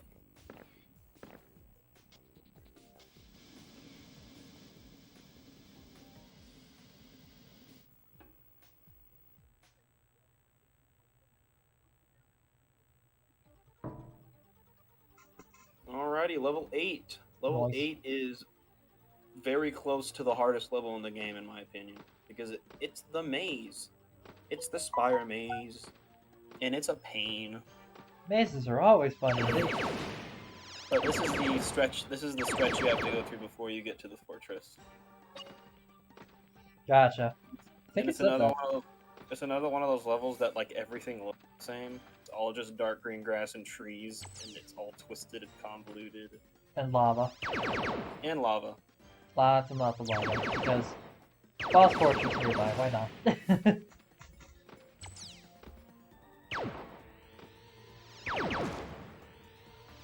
I know Mario gets a lot of credit for being one of the first games to implement that as like a mainstay of like final boss levels. But I think it existed way before Mario. What, the boss levels you mean, or? Just the lava being like a signature of a final boss level. Oh, yeah. Doom had that, didn't it?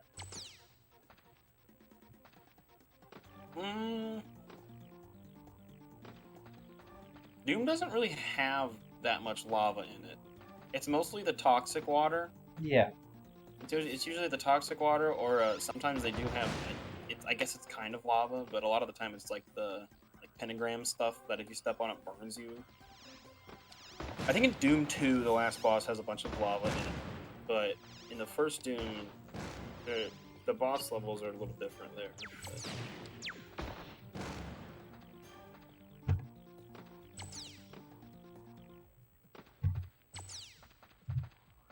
There's actually an Atari game that was basically the first RPG ever. Also, it looks like the stream froze again. Come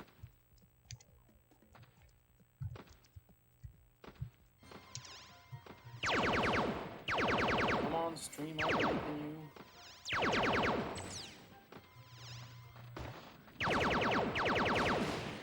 I can hear it, but I can't see it.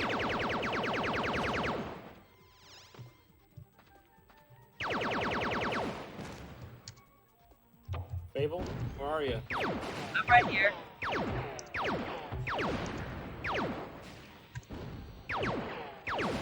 There we go. Good fix. Back. I'm giving it a step there. Okay, my bad. That's weird. There we go, that's weird. Again, I don't know why it's doing that. It shouldn't. I'm losing my patience with tech issues. We love technology.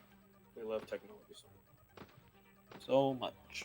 Then I practically have a fucking supercomputer, so this kind of thing shouldn't be that damn easy to happen. Yeah, I call it a supercomputer, but it only costs about $1,300, so it really wasn't that pricey. My computer's a potato, so... Fair. Like, I have a decent keyboard and monitor and stuff, but, like, my actual computer, I have maybe $400 in. Not even. No, I don't. No, if we're talking about the actual computer, I think I have, like, $200 in it, actually. I paid $50 for a Dell PC with an i5, 8 gigs of RAM, and I paid $100 for a graphics card. Called it a day. And I didn't want to run anything high-end. If I play games, it's mostly indie stuff, so...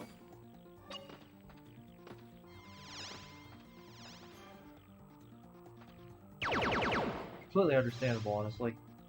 I'm trying to remember.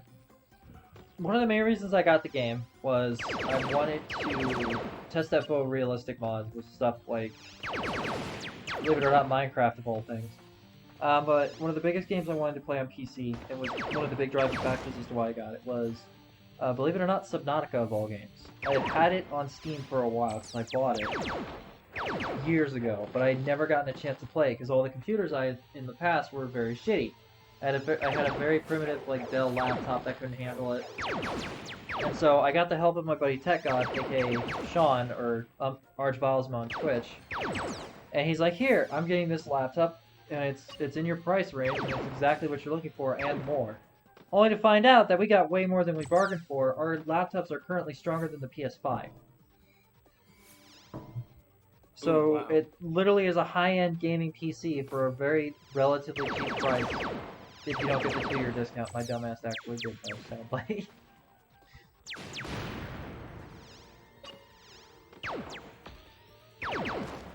The only thing I have trouble running on it is a PS3 emulator. That's because PS3 emulators are pretty new. Not very many kinks worked out of them yet. Fair. PS2 emulation still isn't really that great yet, honestly. No, I tried emulating Kingdom Hearts 2 because I have the first two. I have both games, and yeah, that didn't want to work. Yeah,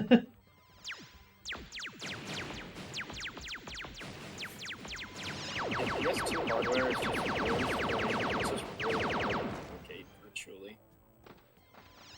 Because, like, the Wii has, there's been emulators for the Wii, pretty much. And the PS2 is older than the Wii, and we still aren't very good at it.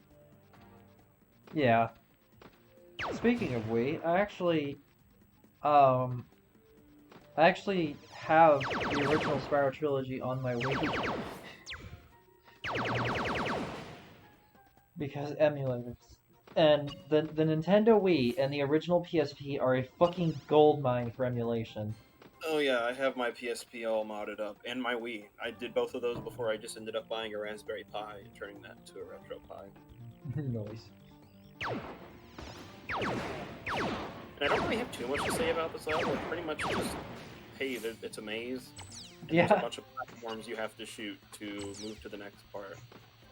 And this level isn't actually that interesting. It's just,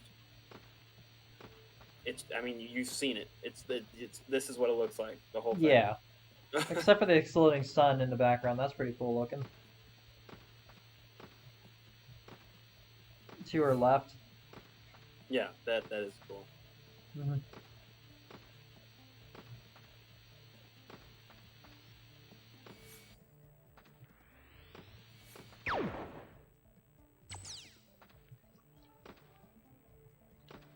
I recently discovered, what is it, Bubsy, I think it's called? Bubsy, that has some terrible games in its series. Oh yeah, especially Bubsy 3D. Bubsy Holy 3D, shit. yeah.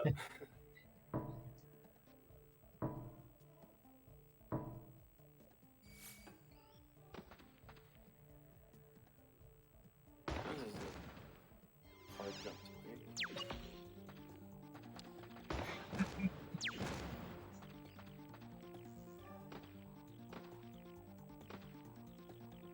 No, I'm hoping, because Medieval got a remake recently, I'm really hoping the second one does too, because that game does not get enough love, even the PS1 version.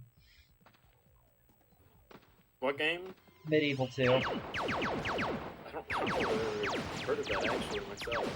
It's the old Gothic horror game where you play as Sir Daniel Fortescue, a knight, quote unquote, he's not actually a hero, who was killed at the first charge in a war, and he's resurrected but using necromancy to take down the king's originally he was the king's royal vizier, but he became a sorcerer.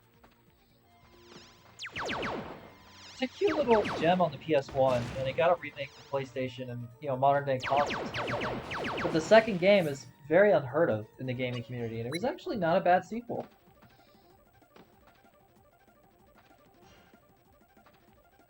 It came out around the same time as like this, actually.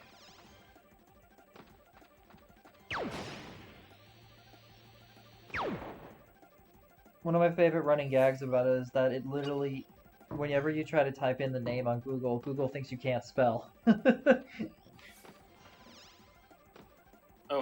Oh, that's what you meant by. Okay, I think I do know that game. Hmm?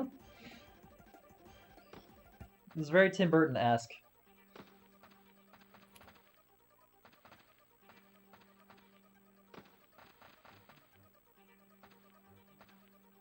Yeah, okay.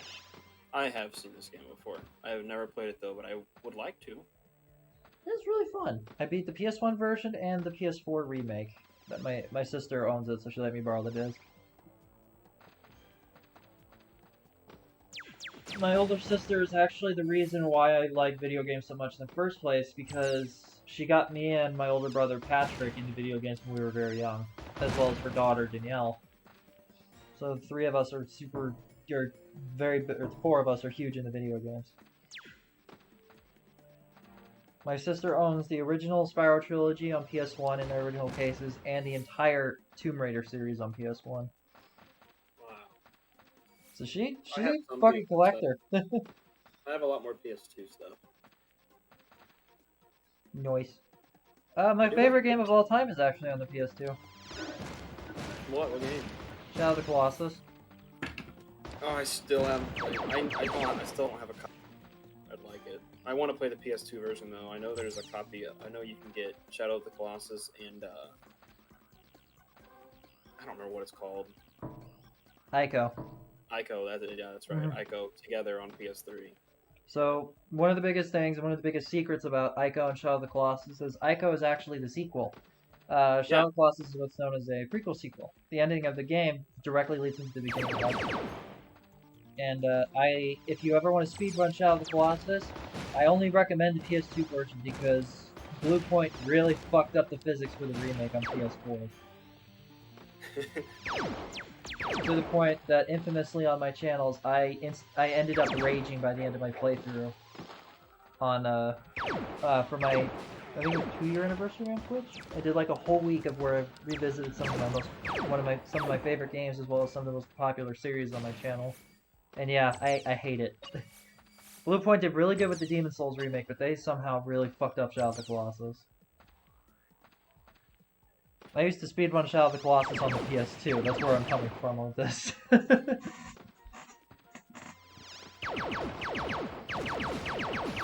Just that you used to be able to use the physics and the momentum of the Colossi trying to throw you off against them to throw yourself up to higher points on them and to even throw yourself to their vital points.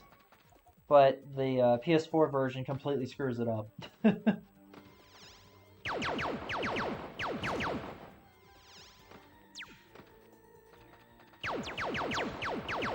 Oh shit, it disconnected me from chat for a minute. I see welcome to the chat room twice.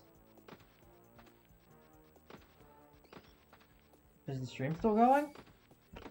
Yep. Oh, okay, good.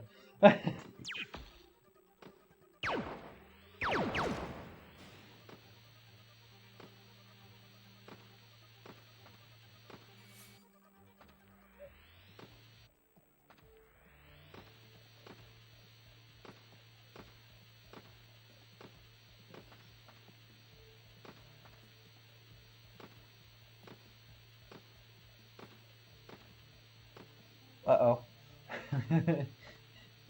I hear their bells. My children are waking up. And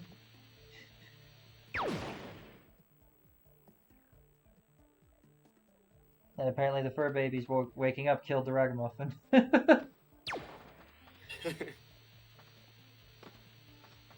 Yeah, I struggled with this level with my first playthrough.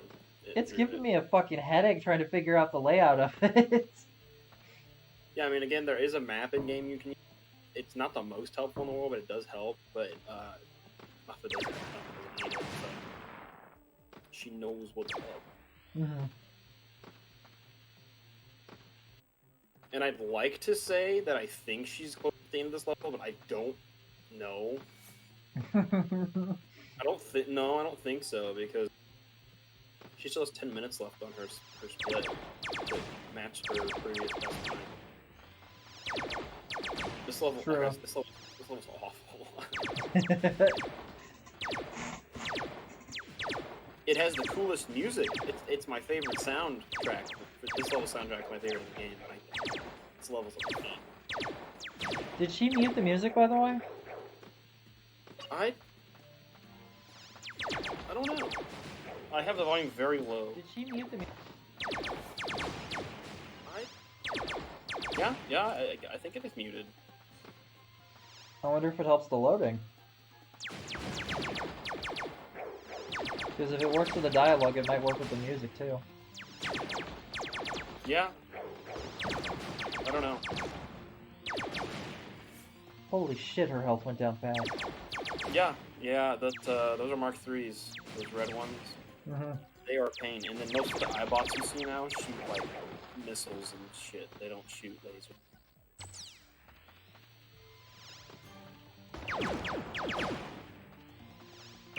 And that's the third time it said welcome to the chat room. What the hell is going on?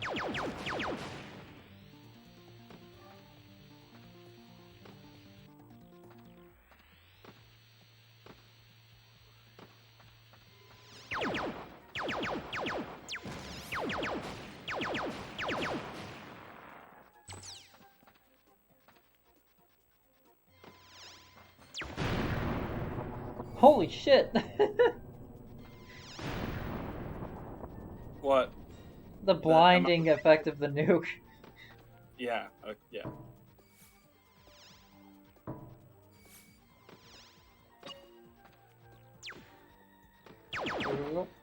Nice.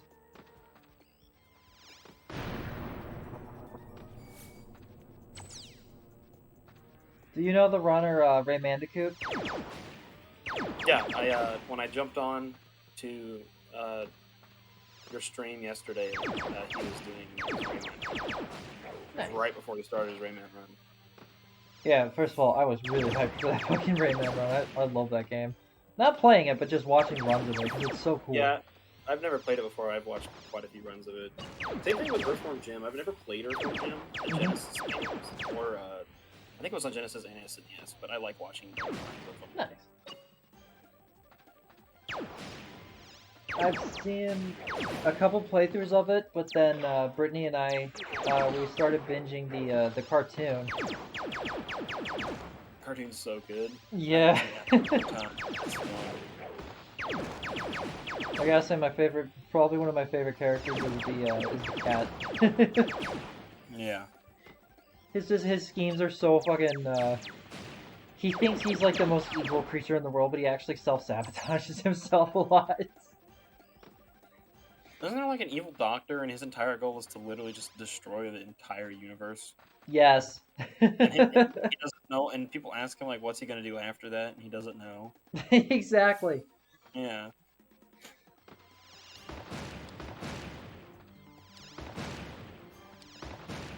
You have to go so out of your way to get the babes in this level. Mm-hmm. And also, I was wrong. This level has 8 babes in it. It does not have- it has more than Dunes. Dunes 4 has had 6. So this might be the longest one.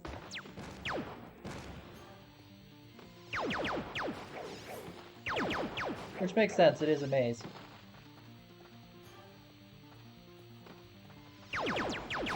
Yeah, this level's dumb.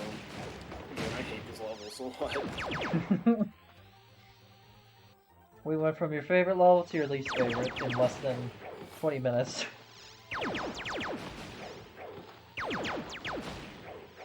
Like, the first time I played this level, I had that tragic playthrough. This level is, like, impossible. Damn! Babe number 4. Yeah, she still needs 4 more.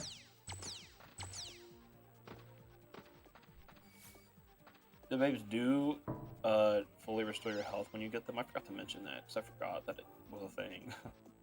But Lava kind of negates that, though. yeah, that's... yeah.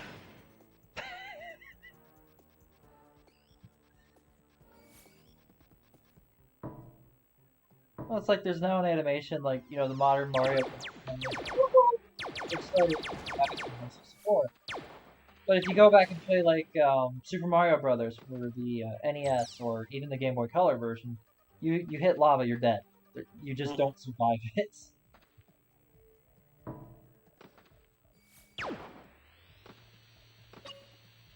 The platforming you have to do in this level is, like, really hard, too, even for a casual player. Because I'm pretty sure a lot of what she's doing is not... It's not really necessarily speedrun strategies, which you have to do to beat this level. Dropping down, and it's crazy. Like, if you told me she was just going the natural route,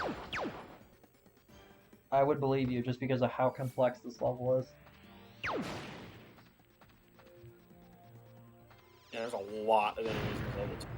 Part of the reason it takes so long is because every time you make a jump, there's like 10 enemies.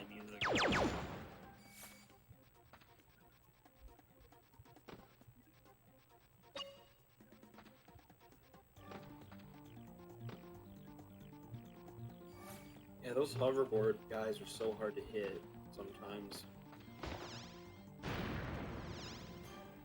One of my favorite gags about the Earthworm Jim cartoon is like Earthworm Jim thinks Princess what's her name. He thinks that she's a damsel in distress, and they kind of play on that angle, but in reality, she's actually a badass heroine herself. Yeah.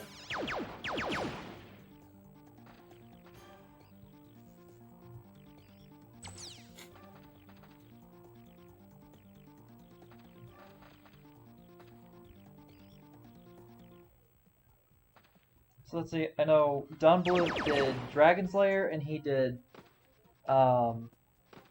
Space Ace. But I don't remember who did Mighty Max. But they all came out around the same era, and I loved them as a kid.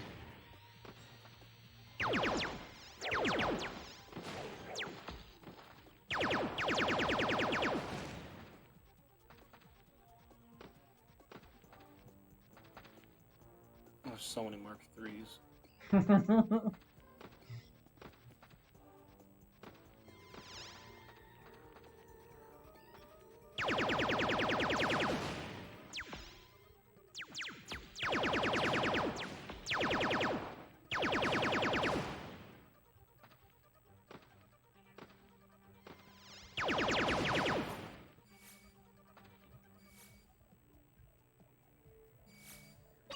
This is the last level that's like a giant stretch like this. Though. Once you get the fortress, you switch levels a lot because you run around a lot of different places pretty quickly.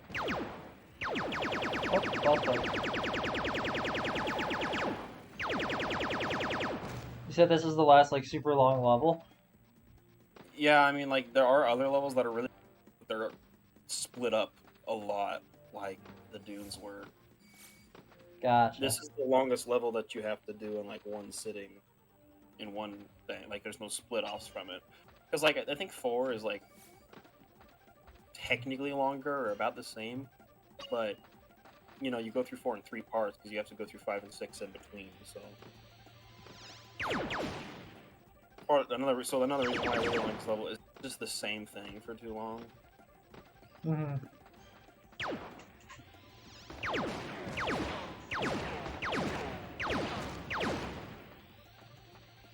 Also, watching this run has made me realize I do not want it even a typical 100% if ever.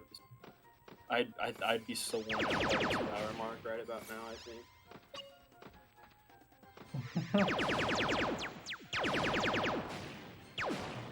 It was like, my fiance's heavy into animation as well as comics. And so she's kind of got me in the habit of noticing like thick outlines and how there's like different shortcuts that a lot of animators take, or there's animation glitches. Like for instance, there's characters in some animations that their eye is in their hair or something like that. Just small little things like that. She explained to me that the reason for that is because a lot of animation teams have like these really tight knit deadlines for these projects that they work on.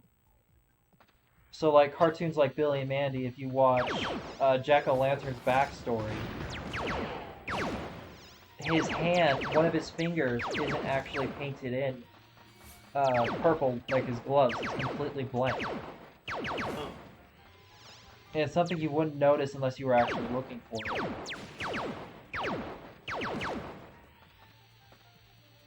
And it's like I'm looking at this game and I'm just seeing that it's surprisingly well fucking polished for the time it came out.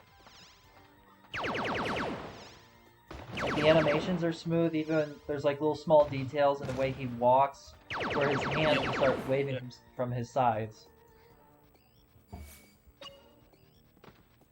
Again, like little stuff like that you wouldn't notice unless you were actually looking for it. It's just really cool. It shows that there was a lot of love put into the game. Yeah, the guys who made this game really liked it. I've talked to one of the... I think he was... I don't know if he was executive producer or one of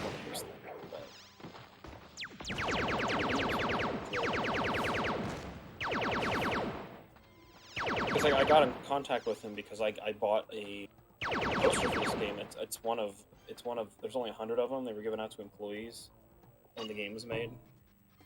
Mine's number 87 out of 100. And I contacted him to like verify that it was real, and he was like, "Yeah, I got one too." So his is signed by Phil Hartman, actually. It's really cool. Nice.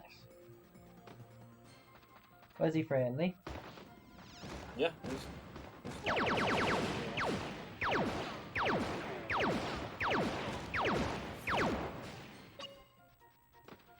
Yeah, when it came to quote-unquote celebrities, because that term is used way more broadly than it actually should be, I've kind of realized that it is when you meet people that you look up to, it very much is a matter of the situation specifically. and that meeting someone once, you know, you can't generalize an entire person based on that one experience. Like, I met, like, for instance, I mentioned yesterday, I met David Draymond of Disturbed, my favorite band. He's the lead singer of it, and he was pretty nice. But then my parents, about a few years ago, met the musician known as Aria Voltaire, and they had the most horrific experience with him. But then if you go online and immediately search up his name, you'll find all these accounts of him being, you know, a really friendly dude. And, you know, it gets you to realize it's like, it was probably just a bad day.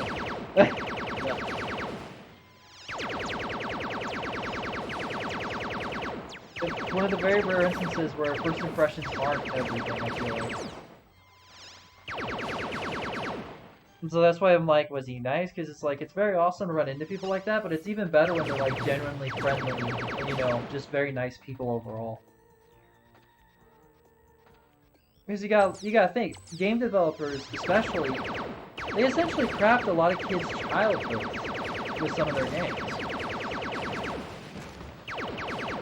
Yeah.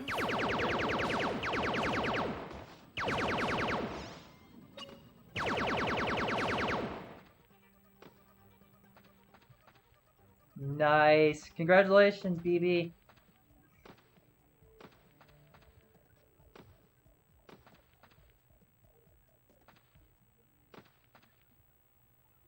Episode 9, Boss's Fortress. Dark Citadel of Despair. Yeah. He even has the evil eyes. I love that.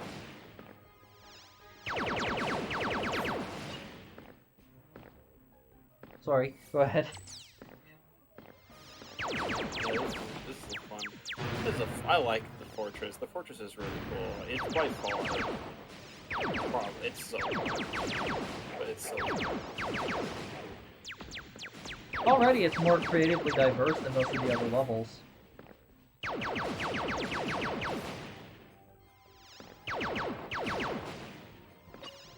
Yeah, it's really the first time that like an actual building, I guess you were in a building. Mm-hmm. It's formatted like a fortress instead of just like a linear level or anything.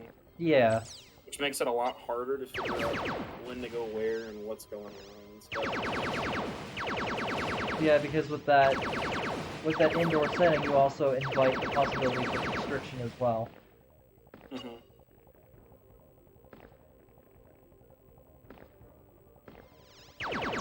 Like I mentioned it, going back to the whole little detail thing, I noticed yesterday, and I noticed this the first, when she sent me her world record run, you know, before her new record yesterday, and Freaky Flyers. That's another game where you can tell a lot of fucking love was put into the game. Even small little details in the background are fully fleshed out. Like in the city level, if you look close enough, you can see cop cars chasing robbers around the city.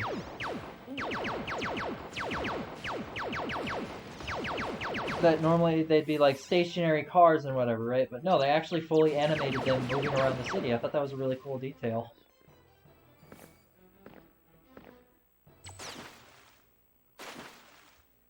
Is that water hurting her? It shouldn't be. No, it didn't. The health bar didn't pop up at all. Oh, it's just a splash effect. That's what Yeah. it was.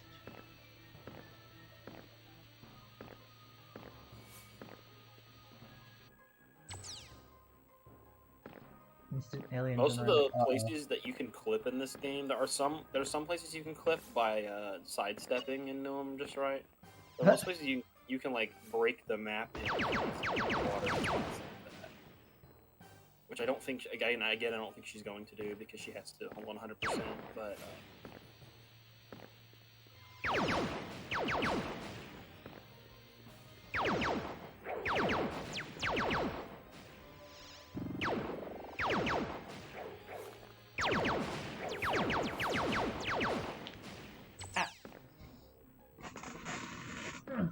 it's a button.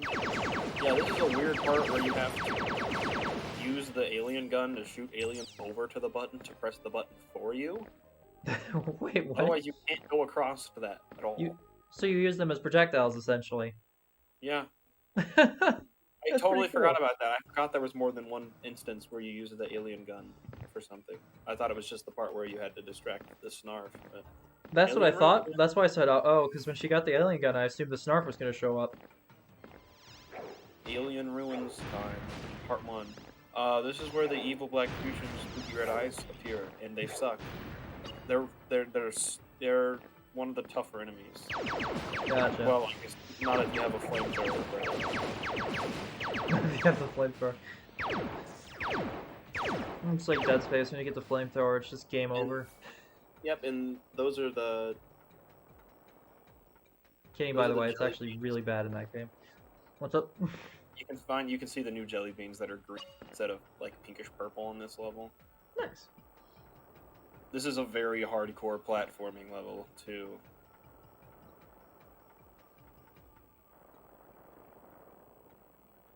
Oh, these game developers, wonderful.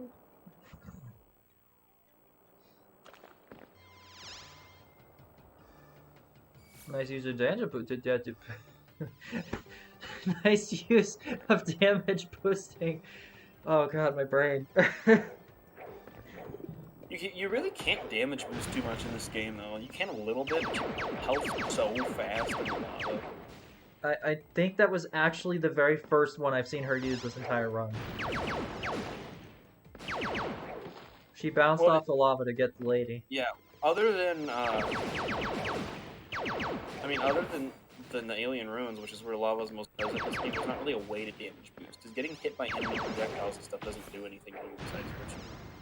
There's no like knockback or recoil. Not only that, unless there's water, anytime you fall off something, you're just falling into a void. Yeah. Yep. Pretty much. As you can see, there are a lot of these creatures. The game's pretty generous with health in this stage, though. But it's still insane. And then sometimes you'll get a little bit of lag because stuff's on screen, like you might have just seen right then.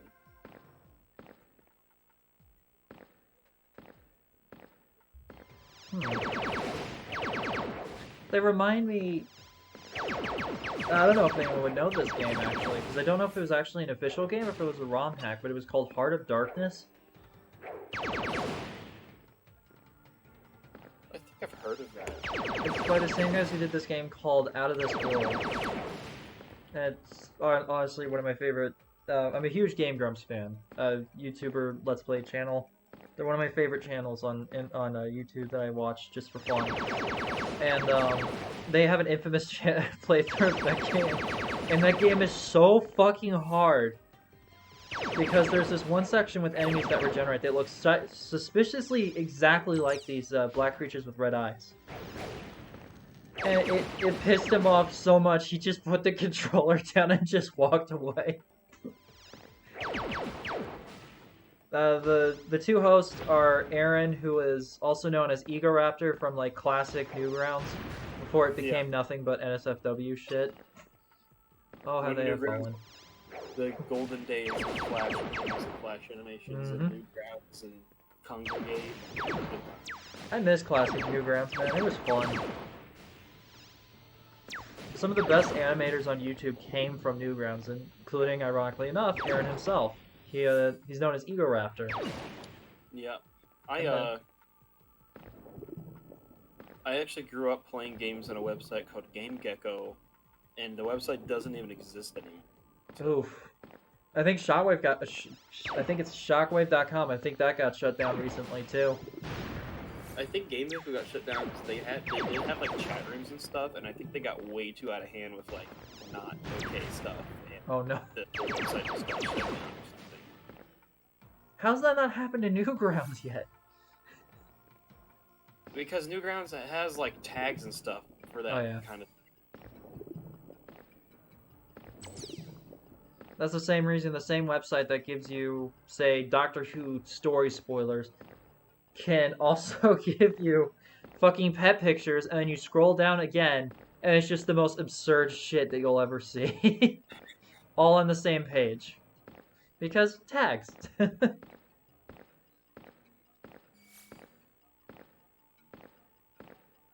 Like me and my fiance absolutely adore black cats. They are unfortunately worldwide the most unadopted cat type there is in the world. Due to They're associated with bad luck. Mhm. I don't know why people associate them so much with bad luck. Like, It's 100% due to the immortal demonization of I believe pagans, because they were associated with witchcraft and black magic, which is very funny. But there's actually been studies that have been showing that black cats are actually some of the calmest cat breeds on the planet, and it has to do with what their ancestors are. no. I have a feeling it has something to do with black panthers, because in the wild they're some of the most docile big cats in the world. They're also near extinction, but that's sad. But neither here nor there, unfortunately. But Brittany and I have always thought they were absolutely beautiful cats, which is why we fell head over heels for our babies. They're fucking trying to eat my sock right now. Jet, get that out of your mouth. Oh, that was the last babe. Noise. But yeah, that's why black cats are the #1 least adopted cat, and so me and my fiance often share, black cat posts and everything from Instagram and Reddit and all that. So I'll wake up and wifey will be at work and she'll send me a shit ton of messages on her break, and all it is just cute little videos of black cats. Awesome. Yeah.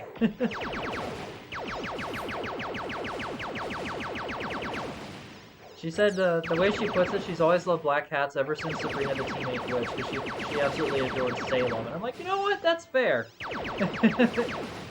Don't look up where he gets his name from, though. Holy shit. Did you say Salem? Yep. Is in like the Salem witch trial? Yes, that is exactly where he gets his name, which took place originally in Salem, Massachusetts. Yes. Yeah.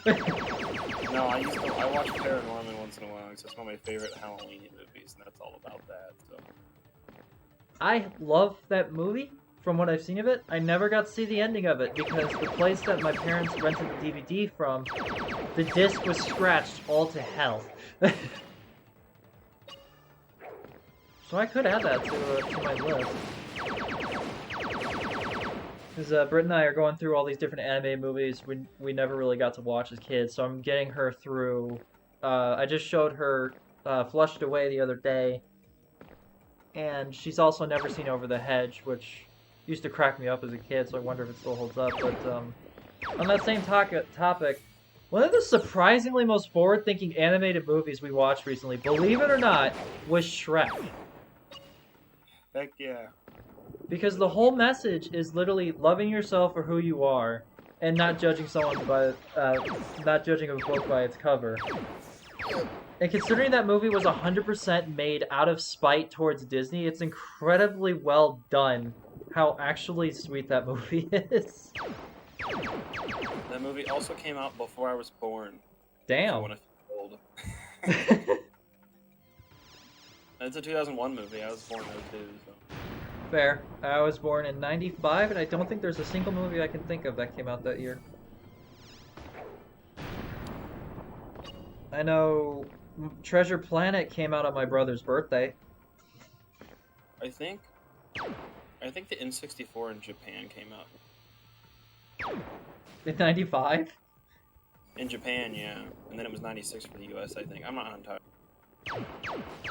Okay, I know in America I know in Japan the SNES is known as the Super Famicom. What was the N64 known as? It was just the N64. Oh, that's interesting. I don't think I've ever heard it called anything. I remember in the development stages the Nintendo GameCube, and you can actually see a reference to this in the shape of Isle Delfino and Super Mario Sunshine of all games, used to actually be called Project Dolphin. And if you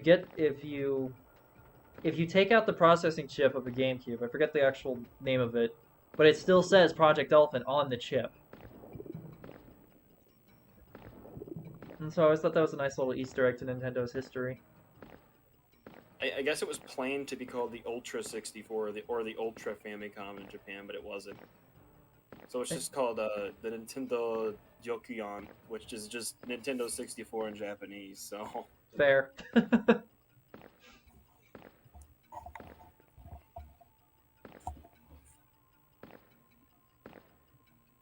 Like, when it comes to video games, my buddy Tech God and I talk a lot about like the evolution of it, and one of the examples he gave me was, if you take a look at, say, the very first Super Mario Brothers game, right, and then now you look at Mario Odyssey, it is insane how much game development has evolved. in 30 years, yeah. Yeah, which is, if I may, is not that long a time. Well, just to look at, I mean, the Atari 2600 came out in 1977. Mhm. I know a lot about the Atari. It's a console I have the most games for it, and I looked into it very heavily. But just between the Atari coming out and Mario Brothers, it's like 8 years. And honestly, if you look at just Atari games from like the release titles to the very last Atari games, it's pretty crazy how that stuff all evolved so fast. True. One of my favorite aspects of the SNES was the 2.5, not 2.5, what was it? The very bulgy animation style they used for the SNES release of the Super Mario games in the Super Mario All Stars Plus. I love that animation because it's so nostalgic to me. Every time I look at it, it brings me memories of playing it with my older brother.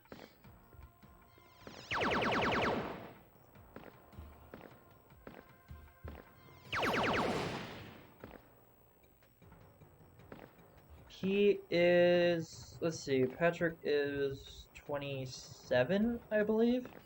So, yeah, because we're 13 months to the exact day apart, which I was born 3 days after Christmas and before New Year's, so you know my mother had a great holiday season that year.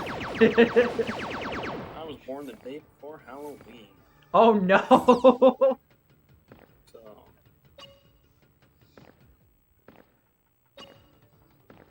Hey, we're both holiday babies then. That's awesome. Technically.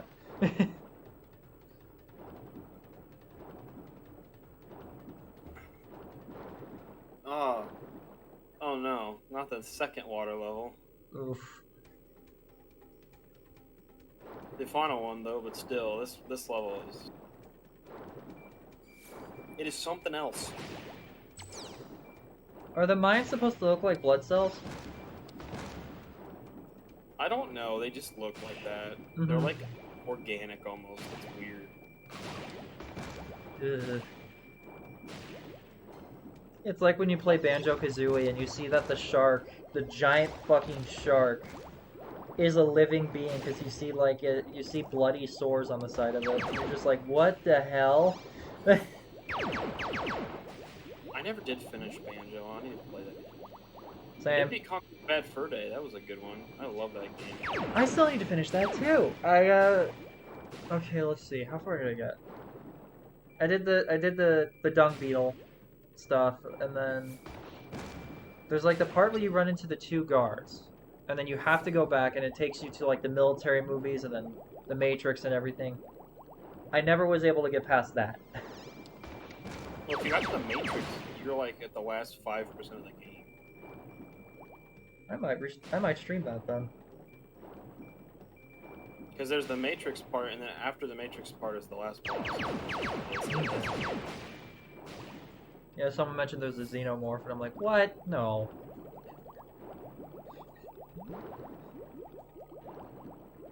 Yeah, that game is just a bunch of pop culture references from the 90s. Great. It was Rareware giving full control. And allowed to be as raunchy as they possibly could be, and man, did they take full advantage of it. Wait, are you playing the N64 version? I played it on my brother's Xbox One, so the The Rareware Xbox- collection. Oh, because the Xbox version's like censored a lot. It's way less censored if you have the actual N64 version. Which I emulated because an actual copy of Conker's Bad Fur Day for N64 is like $120. Damn. Because it was such a late release. There's just not a whole. It's such a late release, and it was a mature. There's not really these around. Because it came out in like 2001. Yeah, That was 5 or 6 years after the N64. it's also around the coattails of Banjo-Kazooie itself as well, hence the many inspirations.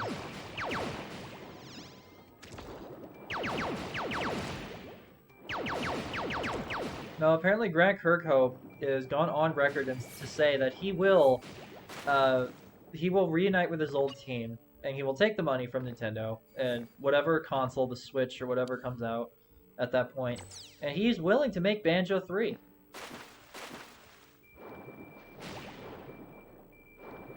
So I don't remember, maybe because most of Rareware is dissolved into oblivion, unfortunately, but I don't remember what happened to the rest of his team. But I actually wouldn't be opposed to that. Banjo-Kazooie on new consoles would actually look really cool. What about that weird? Wasn't there like a weird, like, kind of like not that great racing game that was Banjo-Kazooie? Oof, nuts and bolts. We do not even acknowledge the existence of that game. Apparently, it's beautiful to speedrun though. Similar to Sonic 06. Is that bad as a casual game? Mm-hmm. Sonic 06 and Oh, Sonic 06. That's a rough one. that's another Game Grumps legend. That playthrough put them on the map as Let's Players. Back before John Tron turned into a dick. I like JonTron, but I get why they don't. Exactly. It's like, I like him as a content creator, but not his political views. Good God, man. He's a little controversial, isn't he? Oh yeah. One of my favorite videos of classic JonTron was when he was playing the Disney games, and he's like, he discovered the horror show that is the Disney Princess, the Frozen games on that website, and I'm just like, oof, JonTron, no. And he's like, you're gonna turn a baby, she's gonna turn your baby into a fucking ogre, you're just gonna look mildly disappointed?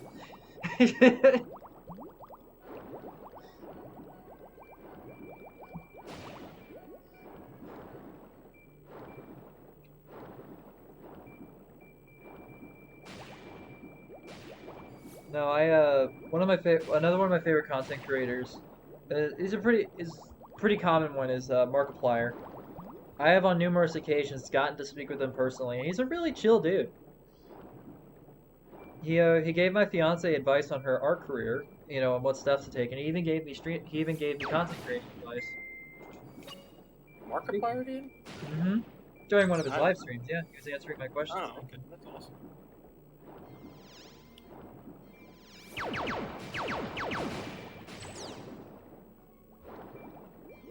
I kind of figured he'd be pretty nice though, because he seems pretty down to earth in his videos.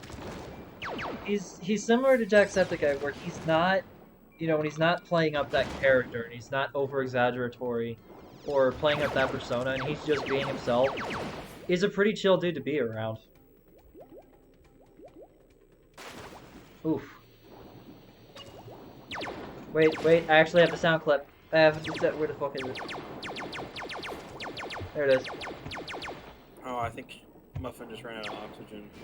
Got it done from oxygen. It's really hard to avoid that. Like, it's really hard. I know, I just never get to use my sound clips.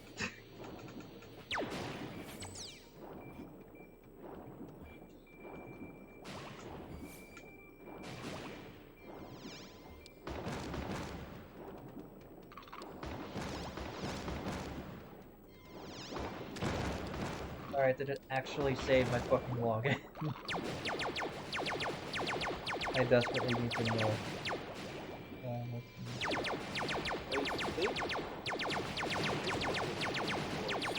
There we go. How much do I have? Well, I'm fucked!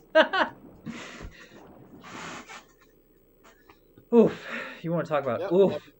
The last enemy in 11. Noise. Is this the exit? I think so. 9-2. Yep. 9-2 time. What the fuck is that?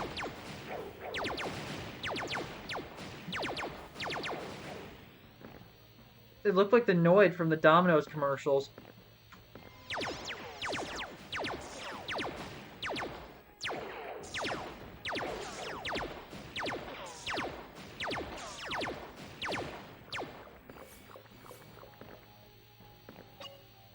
No, if you want to have like an interesting, I guess like 15 or 20-minute discovery or search thing, look up the theory of the outer universe. It's actually pretty fascinating. The theory goes that if you were to expand outside the universe, right? If you were to zoom out far enough, you would be in a new universe. So not only would it prove the infinite universe theory, it would also technically prove the multiverse theory. Oh, yeah.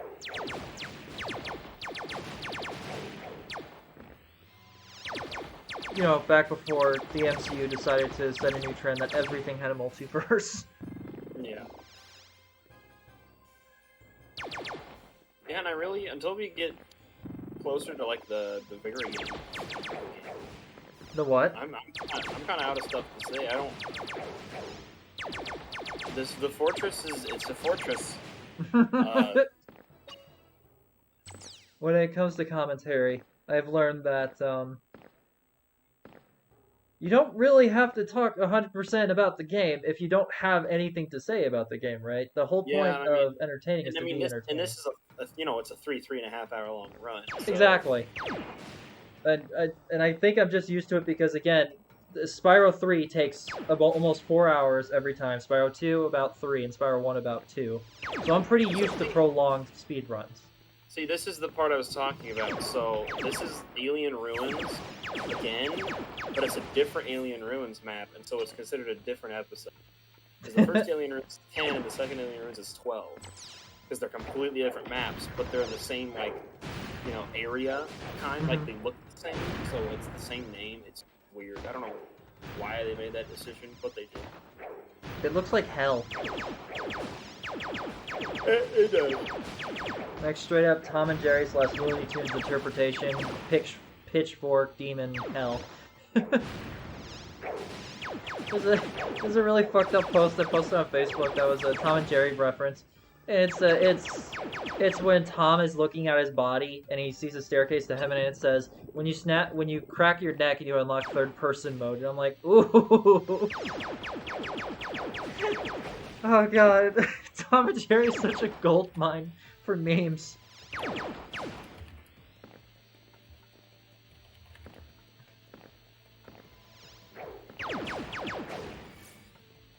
Because I think that was the episode where Jerry's muscular cousin is like trading places with him back and forth, and then eventually he gives Jerry his clothes to trick Tom.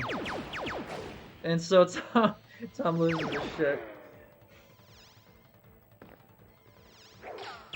The funny thing is, I'm talking a lot about TV shows, but no joke, I haven't had cable in like 7 years.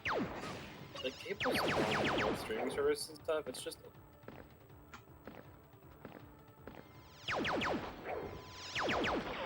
It's like internet's already pricey, right? And now these companies are trying to bundle cable in with it. It's like, it's not fucking worth it. That same internet service you're using to stream or to like play online video games or watch YouTube videos, you could also use to just stream.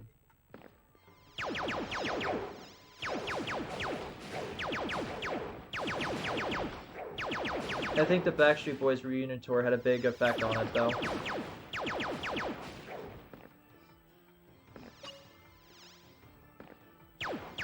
Because apparently we're not officially allowed to acknowledge the specific name of the virus, unfortunately. Yeah. Which is weird.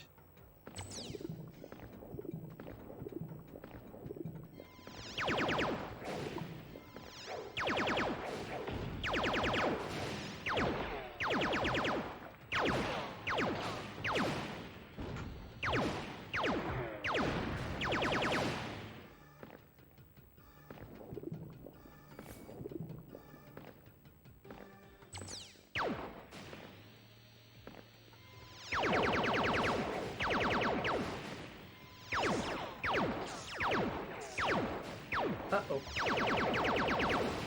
Oh, there you go.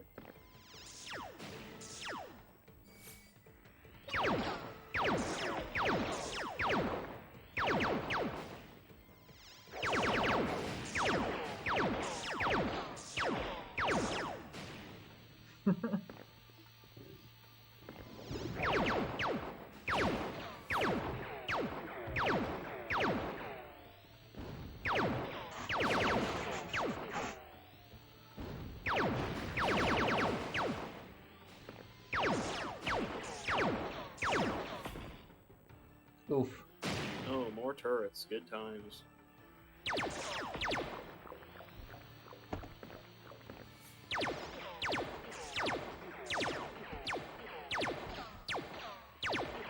It's always delayed. Yeah, I have little sound alerts that people can use channel points for. Do you just have like unlimited channel points? You're the owner, or Yep. I don't have to pay anything. In fact, if I try to use bits, it yells at me. For obvious reasons. But the thing is, the soundboard only lets you have like 3 fucking sounds attached to channel points. The rest you have to use bits for. oh really? Yep.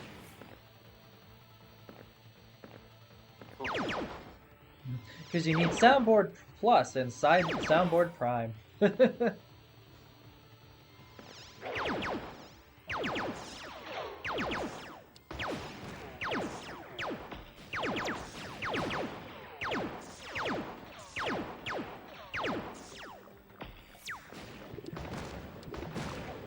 So many evil black creatures. Again, Heart of Darkness. Strong Heart of Darkness vibes.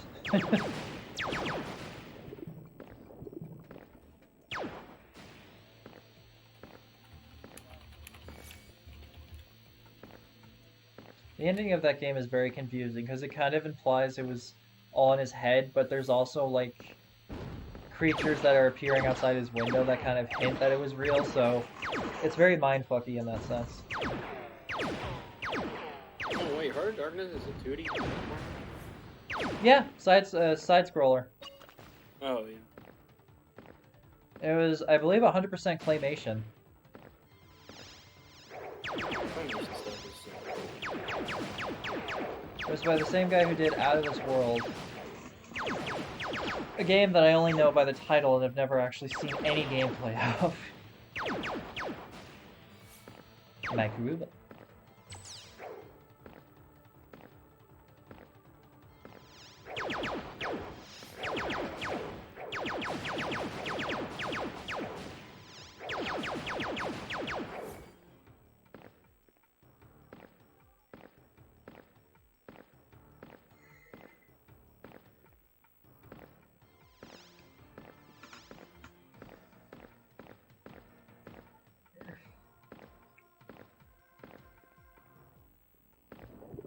First thing I'm doing when we're done with all the runs for the day is I'm gonna make a burger. Dude, I'm getting a fat burrito after this one. Huh? I'm getting a big burrito after this run's over, but I have loved I haven't watched. I've never watched a live Blasto speedrun, actually. It's fascinating, isn't it? It is. Her current goal for this level is she has to kill the Smart. Oh, Unless- so at the moment she's looking for the gun. Yes. The one weapon to rule them all.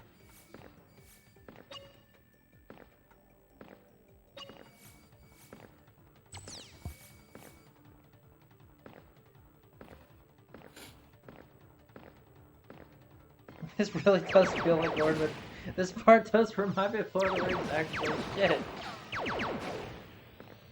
Alright.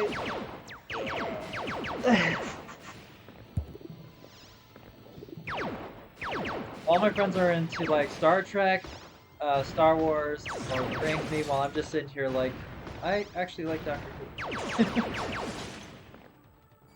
I like them all, so I'll chill with all of them. I haven't watched them. I just don't watch that much TV. Fair. I have ADHD, and so I always am playing a video game or playing bass guitar or something to do with my hands. Yeah, that Doing kind of something. fidgety. Yeah, I gotcha.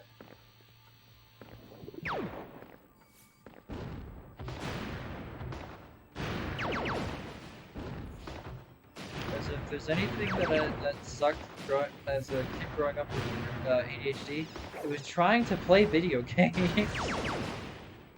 Because once you beat a game once, you very easily lose interest. Yeah, except for, like I said, I have like a very select few games I don't do that with, and those are the ones I'm actually speedrunning. Mega Fair. Man 2, Super Mario World, Contra. I tried.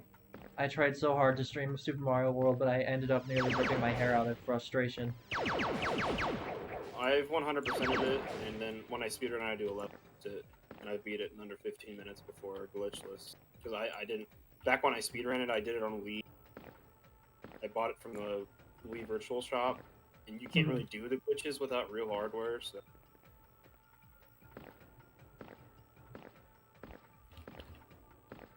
That reminds me, because I actually I played that game on emulator. I think, and hear me out on this, I think modern day consoles need save states. That's like one of the biggest reasons why emulation is so popular, is you can save state anywhere. Yeah, that's good for some games. I don't like save states unless like it depends on the game because it gets abused by a lot of people too, and I don't like that. True, I didn't factor that in. Yeah. I mean, at the end of the day, if it makes you have more fun, good. But I just feel like I don't know. I feel like some people use it too much, or they don't actually try to challenge themselves. Yeah.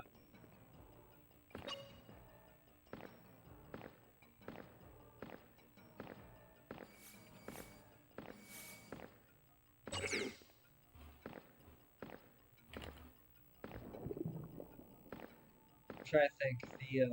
The next game. The next game. For after the no, next week, because the charity event isn't going to be on the weekdays next week. Nice. So Monday and Wednesday, the next series I'm trying to stream is Mario Galaxy. But the problem is I don't have a capture card, and Dolphin isn't very good with Wii games. So I'm just kind of trying to work out the kinks with that so I can play it, because I absolutely love that game. Just never had a chance to stream it. I think she might be getting close to the gun. Mm-hmm. Oh no, Blue Boy's the boss.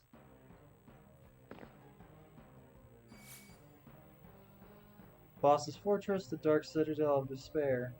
Oh no, I forgot. You have to go back to 9 to get the gun. Yeah. You go back to 9, then you go back to 12.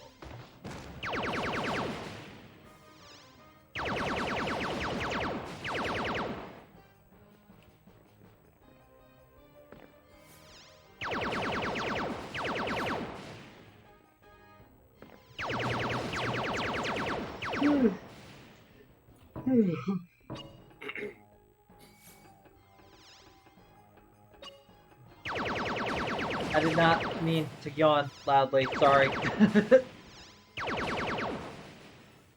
Gives the wrong impression. I am actually having a very great time.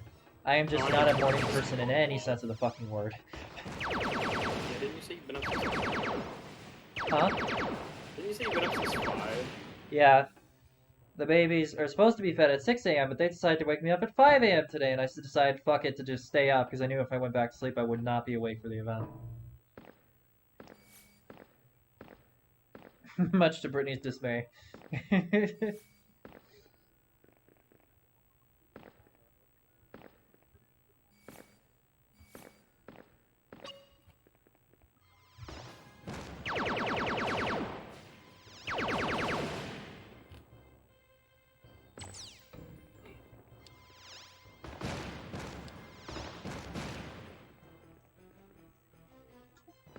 Blasto's honestly harder to do platforming in than you would.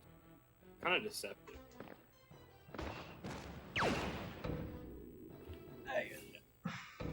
Like some of the jumps and stuff are really hard.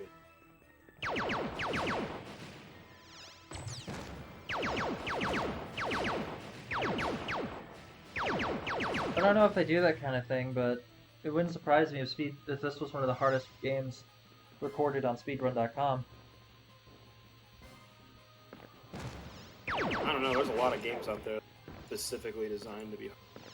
I don't know if it's For instance, the fucking Soulborne games. Yeah. Bloodborne's fun, don't get me wrong, but it's still hard. I'm not wanting a Bloodborne 2, but from what I've heard, there's an announcement and Bloodborne's going under maintenance, so both of those are signed into the works. What I want is Elden Ring to have an open world mod that's just Bloodborne, but open world. Just imagine going through the fields and then you fight a fucking amygdala. The sky is pure black with a red moon. Like, that would be so cool. But apparently no one's thought to do that yet. I think that's one of my favorite things about PC gaming. I mentioned this earlier, is just the modding capabilities. You don't get that on console. No. Yeah. Like, if I was even to consider the idea of PC Master Race bullshit, 'cause I don't believe in that shit. It all depends on the specific game, obviously. The only advantage PC has is a modding community.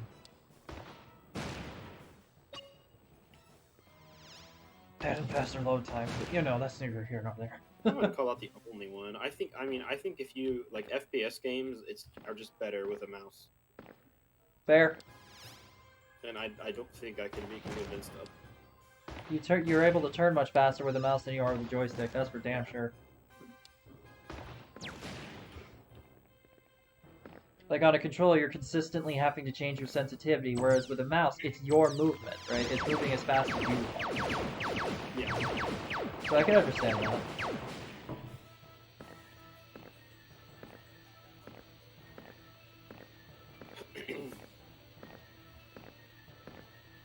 Let's see.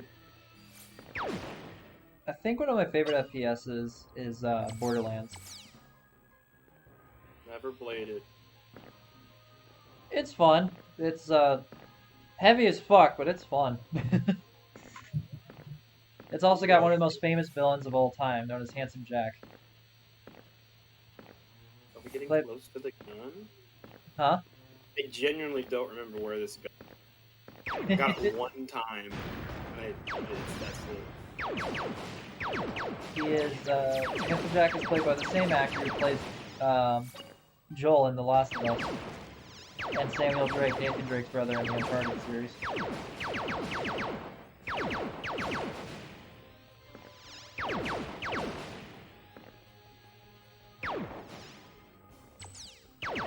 Oh god, it's the death screen. What the fuck?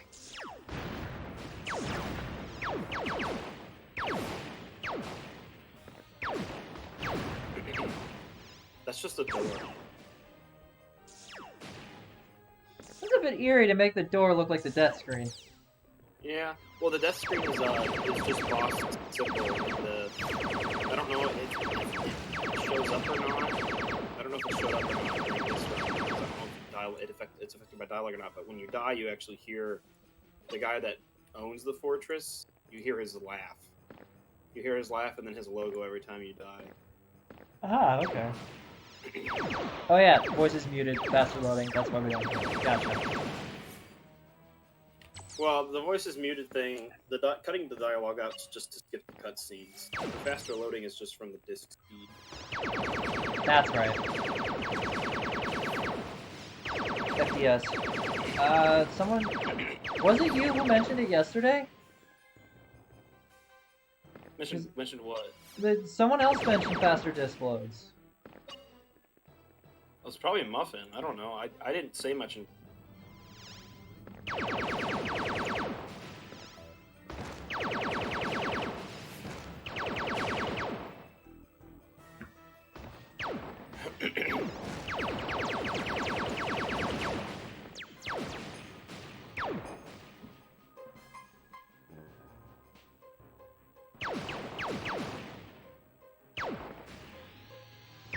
Well, that's an interesting concept.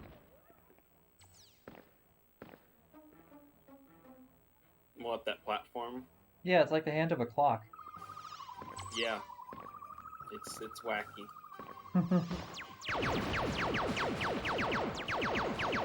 Of all the games it could ever make me think of, for some reason it's making me think of American McGee's Alice in Wonderland. Or no, just Alice, that's it.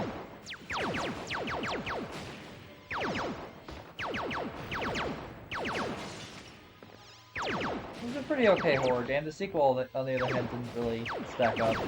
There's also a third game in the works.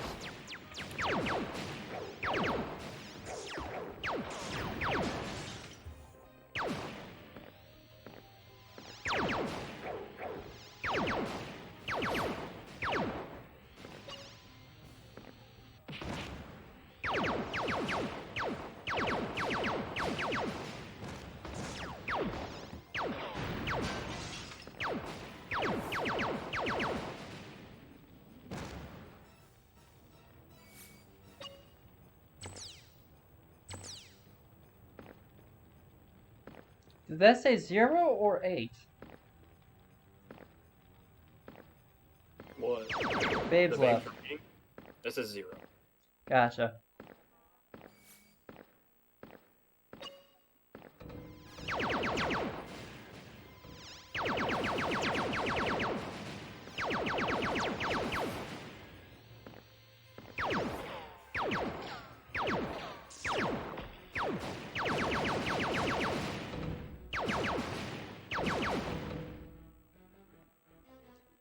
What the fuck? That's the harem. That's the harem. That's what. That door is only open if you have all the babes. Oh, it looks like she's trying to do kind of cool. Okay, it's kind of hard to do that. The normal strategy is to use that green, the green movable blocks. Oh, there's the gun. There it is, the Nice. big gun. Oh, it comes with 5 shots. Okay, I did not know that.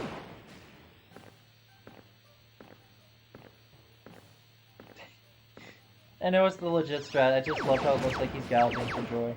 Enjoying it.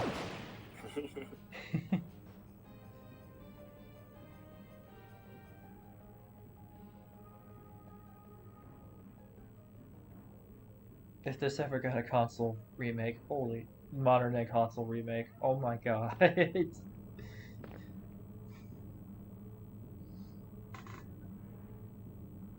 Like, this game is difficult even by today's standards.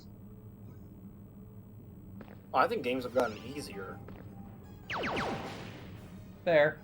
Some of the hardest games ever made were for NES, like Ninja Gaiden Oh, and Castlevania. never play Ninja Gaiden. Never again. I tried. I do know my buddy Paisan wants me to try out God of War on stream at some point, so I gotta add that to my list. I also want to play A Hat in Time, because I've heard it's a really fun platformer.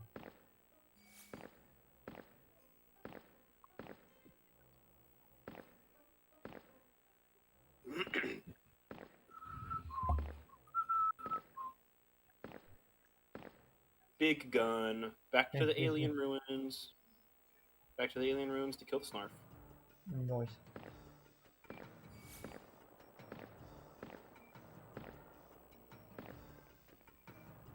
An old friend guards the final switch. And the last switch unlocks the last room of the boss, I'm pretty sure. Gotcha. Yeah, see, you can look at her splits and you can see that under 12, 7 final, because she has to go back to 7 to kill the Snarf. It's a true 100%. Mm-hmm. What game was I playing recently? I don't remember.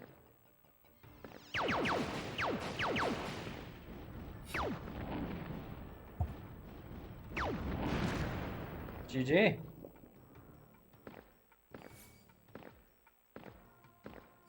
Can she use that weapon to cheese the final boss?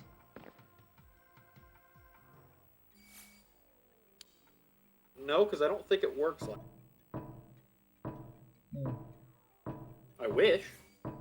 Yeah, no kidding. Instant I don't actually know, because the main speedruns I've watched warps. They're any percent. They're any percent. Gotcha.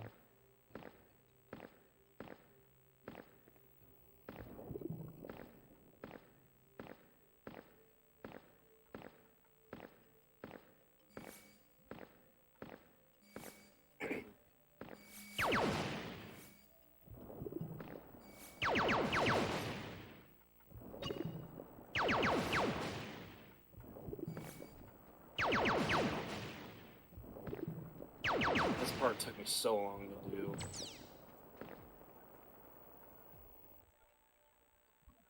It's one of those parts that looks pretty easy, but is very, very precise. Yeah, it's bad. It's Mm. really hard.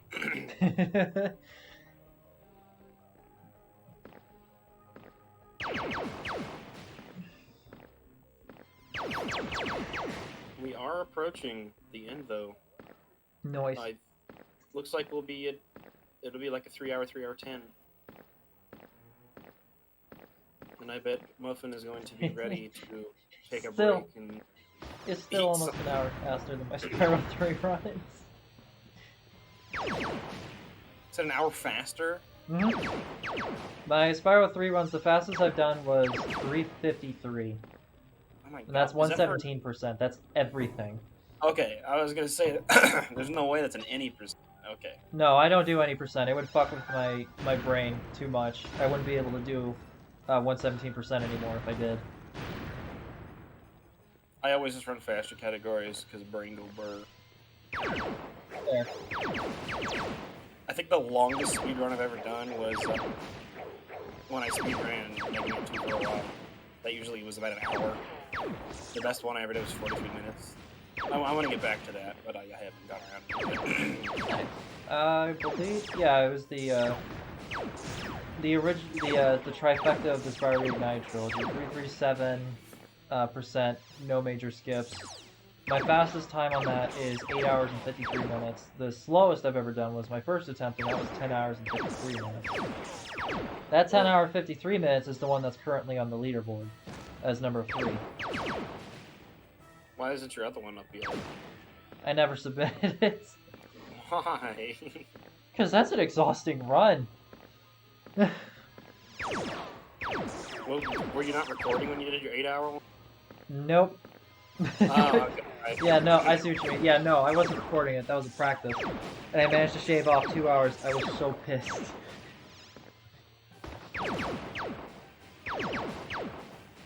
Wow. Mm-hmm. And that was on console, by the way, so that has the slow load times, too. I do like how this split's called 7 final. Mm-hmm. She's not even in 7 yet. Because what she has to do to get to 7 is she has to get to the warp room, which is just about to happen, and then you'll see. Mm-hmm. I don't want to talk about it until we get there. 'Cause it's... Fair. You're like, God, no, can't run out of things to talk about again. It's too bad the dialogue's off, because the dialogue is really cool. Gotta have the speedrun strats. Mm-hmm. I also don't know if she went into the harem yet or not. No, she hasn't, because if she did, then Blasto would be in his swimming trunks. Boxers over. Yeah, so this is the strat to unlock the warp room. Those platforms that she was on a minute ago that went down and went back up when she got off of them. You have to put aliens on them, and it weighs down another platform in the middle that lets you go over to the warp room. Be sure.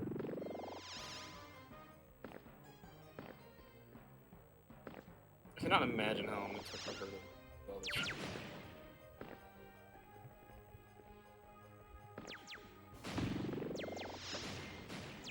Fuck, my phone's trying to turn to a phone. There we go. Now the platformers will. Well, no, one of them fell off.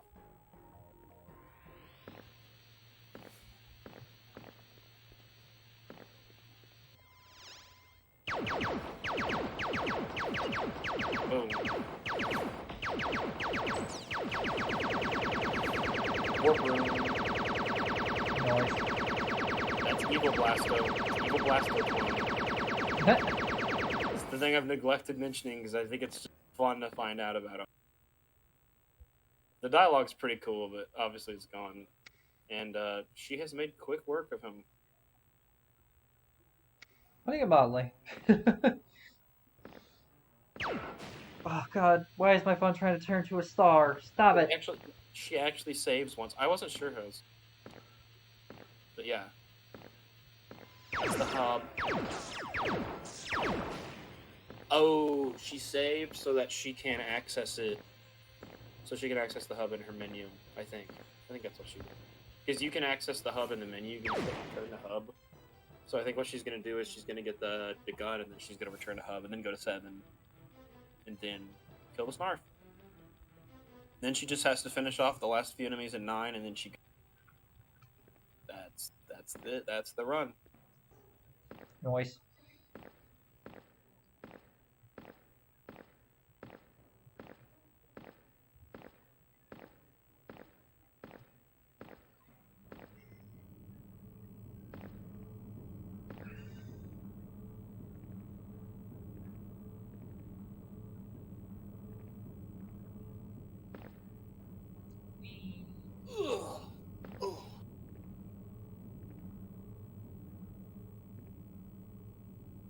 Yeah, those platforms are so weird.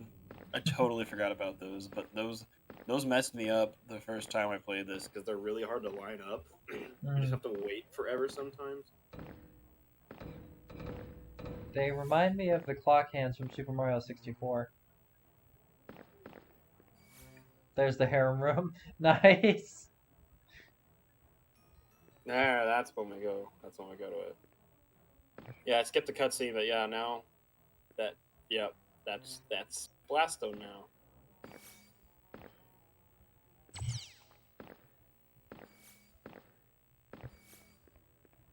These are more speedos than swimming trunks, let's be honest.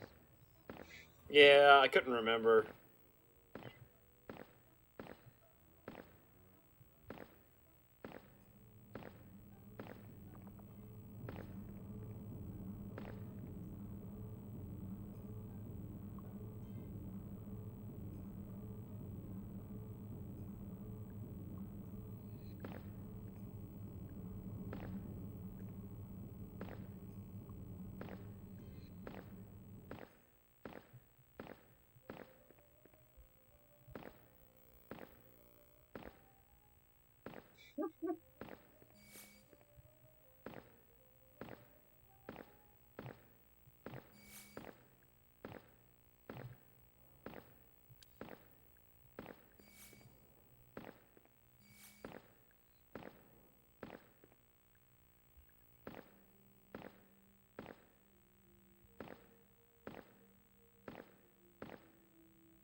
Back to...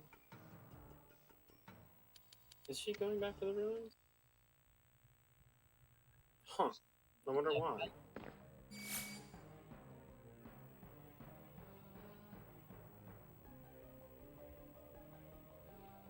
Hub. Turn the hub. Yep, and then she's gonna go to 7. Cool. Oh, I think she has the splits in the wrong order. No, I don't think so.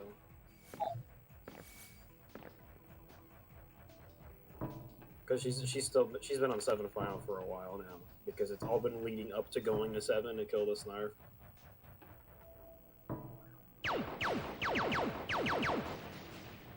Ooh. Oh, that was scary. Mm-hmm. Because I think if you die, you have to go all the way back to get the weapon again. Makes sense. It's fucking scary, obviously, but it does make sense. There's the blood.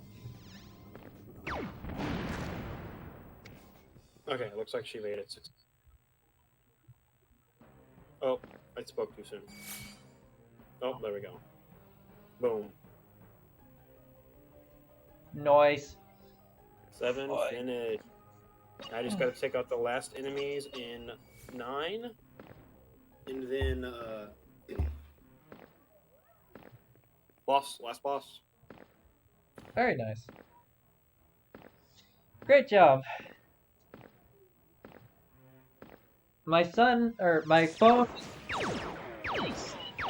What did you say? I took my headphones off for a second. I had to read.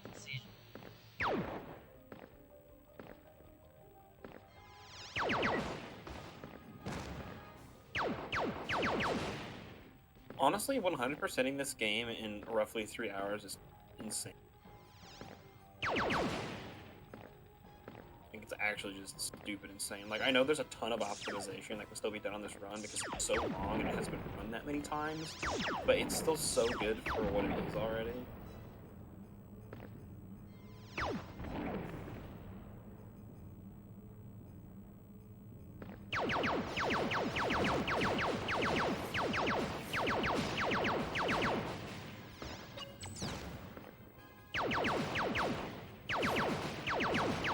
I totally forgot about this area.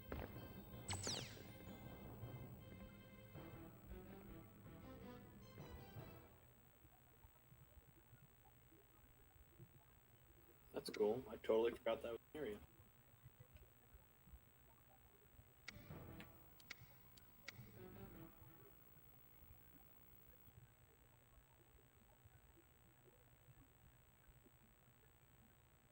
I forgot about her telling me about the game, the possibility of the game crashing for weird reasons.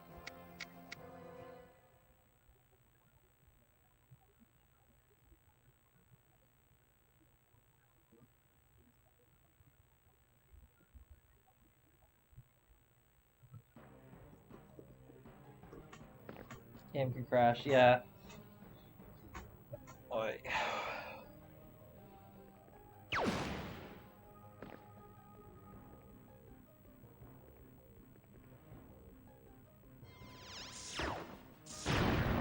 Holy shit!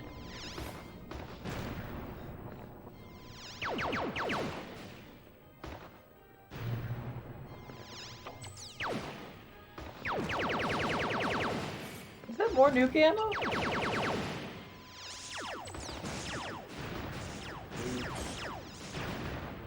Good, it's a good do not go. Nice.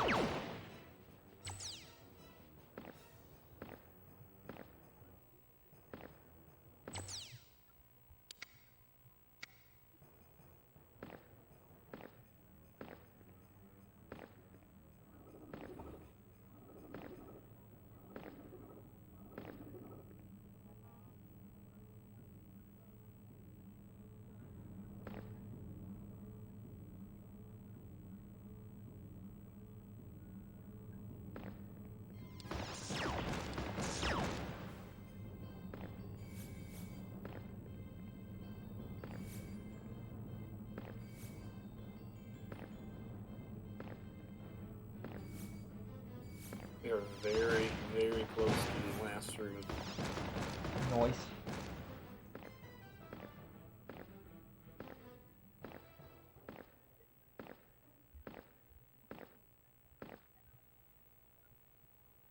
Yep. That was the last enemy in the game besides the last boss. 13 is right here.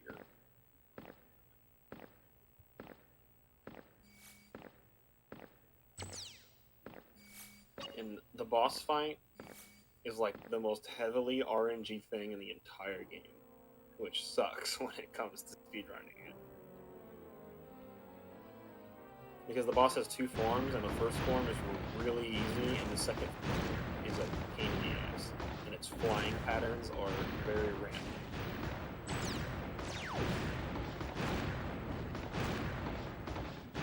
So the main strategy for this boss is just spam Fireball, and then after you run out of Fireball, spam Choco.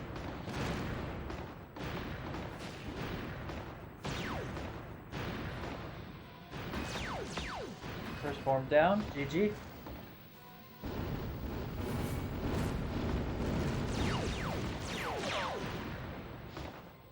And second form is the annoying flying.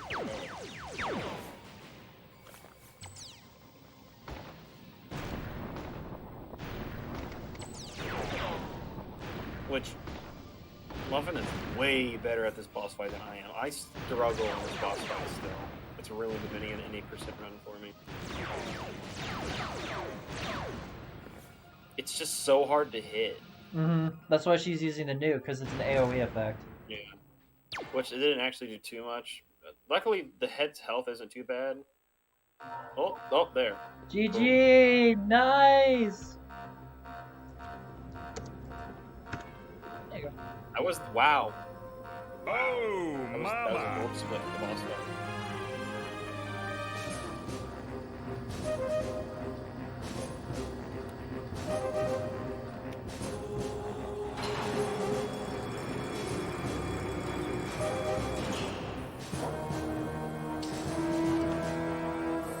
This has got to do something. This has got to do something. Yeah, this is just the last cutscene. Decent run considering the circumstances. this? Yeah, no kidding. GG. Great job, BB. Proud of you.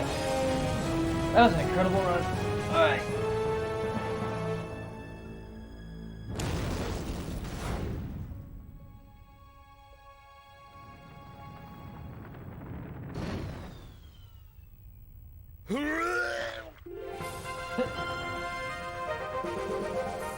Blasto to Space Command Central. Come in, Space Command Central. Blasto to Space Command Central. Come in, Space Command Central. Blasto? Blasto, is that Let's you? show one more thing My after God, this. Blasto, it is you! It's probably It's me, the all right, babe viewer. Commander, with a big That's mission probably the what? accomplished. Uranus is The littered babe with viewer. extra crispy bad guys. You Either might that want or to send codes. somebody up there to There's a bunch hose of the codes you planet can put in there, down. but it's probably the Either babe that or viewer have that a you go. bake sale. Good Lord, We get to see Blasto, we babes. thought you were done Nice. for, man. It got kind of close down there for a while, but Yeah, nothing yeah. I couldn't handle, sir. Yeah, that's right. Little green madman boss. That's right. Have we seen the last of him, Because Blasto? of what Let's she just said, say, so. Commander, that Don't if get we me were wrong, in I France, appreciate he'd Boba be too. Le Toast. It's funny. It's so funny though because it's 1998. Was so. Oh, like fucking Laura Croft. Fucking. Yeah, yeah. Nice.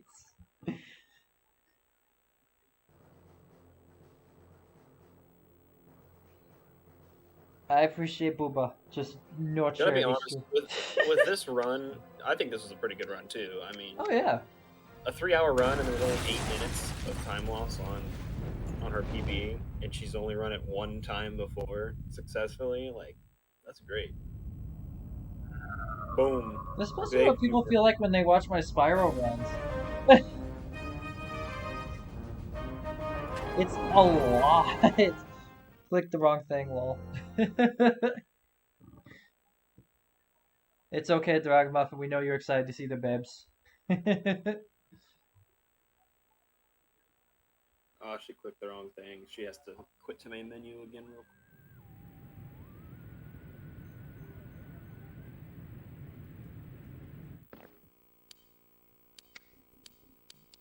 Oh, yeah. Bingo. Let's rock.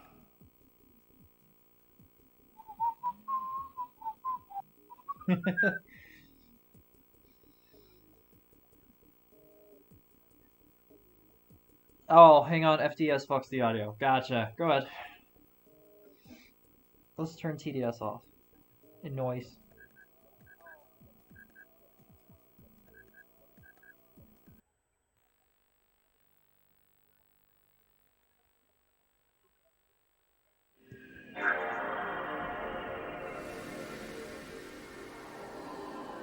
Actually, I think she might have told me about how FDS fucks audio before the run today.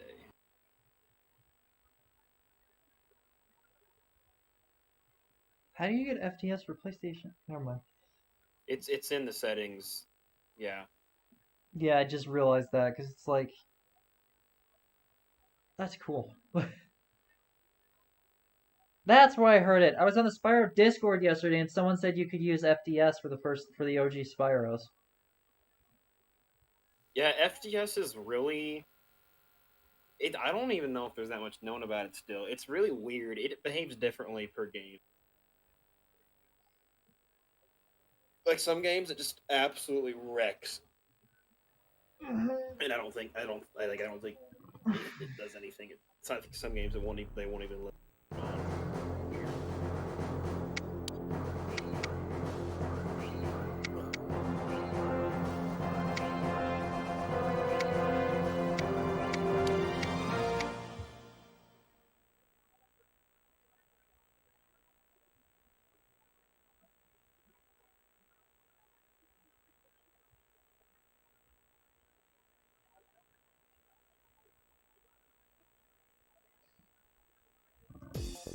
Hi, Jet. Let me see if I can help you there, little lady. Ah, Bambi-licious. Say, you're swell. Hello. Arr. Well, hello there. Hubba, hubba. Now I've seen two masterpieces of suspension, the Golden Gate Bridge and that bra. Hello. Hello, sweet cakes. Hey, baby. I'm not just saving you because you're gorgeous, you know.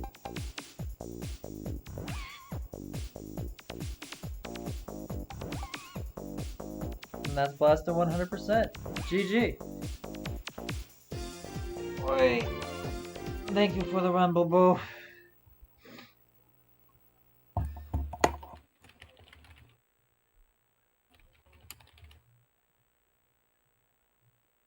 No, I spelled awesome run. Run wrong. Oh well. It is what it is. Oh, shit. Awesome run. One more time. Here's the donation link if anyone wants to put in some last minute donations. And then, I will also put a link to my Discord if anyone would like to join the community. And also, I'm also going to give DAragamuffn a shout out. Ugh!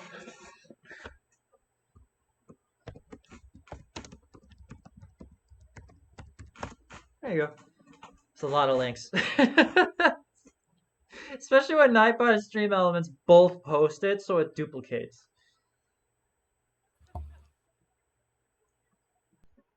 Oi, alrighty. Yarr. Thank you for the raid, DAragamuffn, and thank you for your runs so far. There we go. Hello, everyone. Is that the last run for today? Then? Oh yeah, it is. That's what I figured. I figured you need some sleep. Food first. I haven't eaten anything today. Since 5 a.m. Yeah. Oh my god. Well, I don't really have food most of the time. Darkness. Hello there, Raiders. Where the fuck is my face? There we go. Hello, everyone. It is me again. For so much for commentating, legend. Wait. Oh wow. Yeah, he did incredible. I didn't know shit about the game. That's why my commentary was absolute shit, so I apologize. Thank you to all the Raiders today. And, yeah. Very tired. Alrighty. That'll be it for now. The second half of the event will be next Friday, and it'll start at 6 a.m. Boy. So that's very early. I can do it, though. And we'll be opening with Power Man for the last 3 days. He'll be opening each of the days. But yeah, thank you everybody so much for watching. If you like what you've seen, hit that follow button on Twitch and subscribe. And if you're watching this on my YouTube channel, well, I will archive this because it's still technically under 11 hours. We're at 9 hours and 15 minutes exactly, by the way. Hit that subscribe button and that little bell to be notified when I upload. But yeah, love you, appreciate you, and as always, stay strong no matter what. Thank you to all the runners and everybody who's come by. Bye-bye, guys. I want to sleep.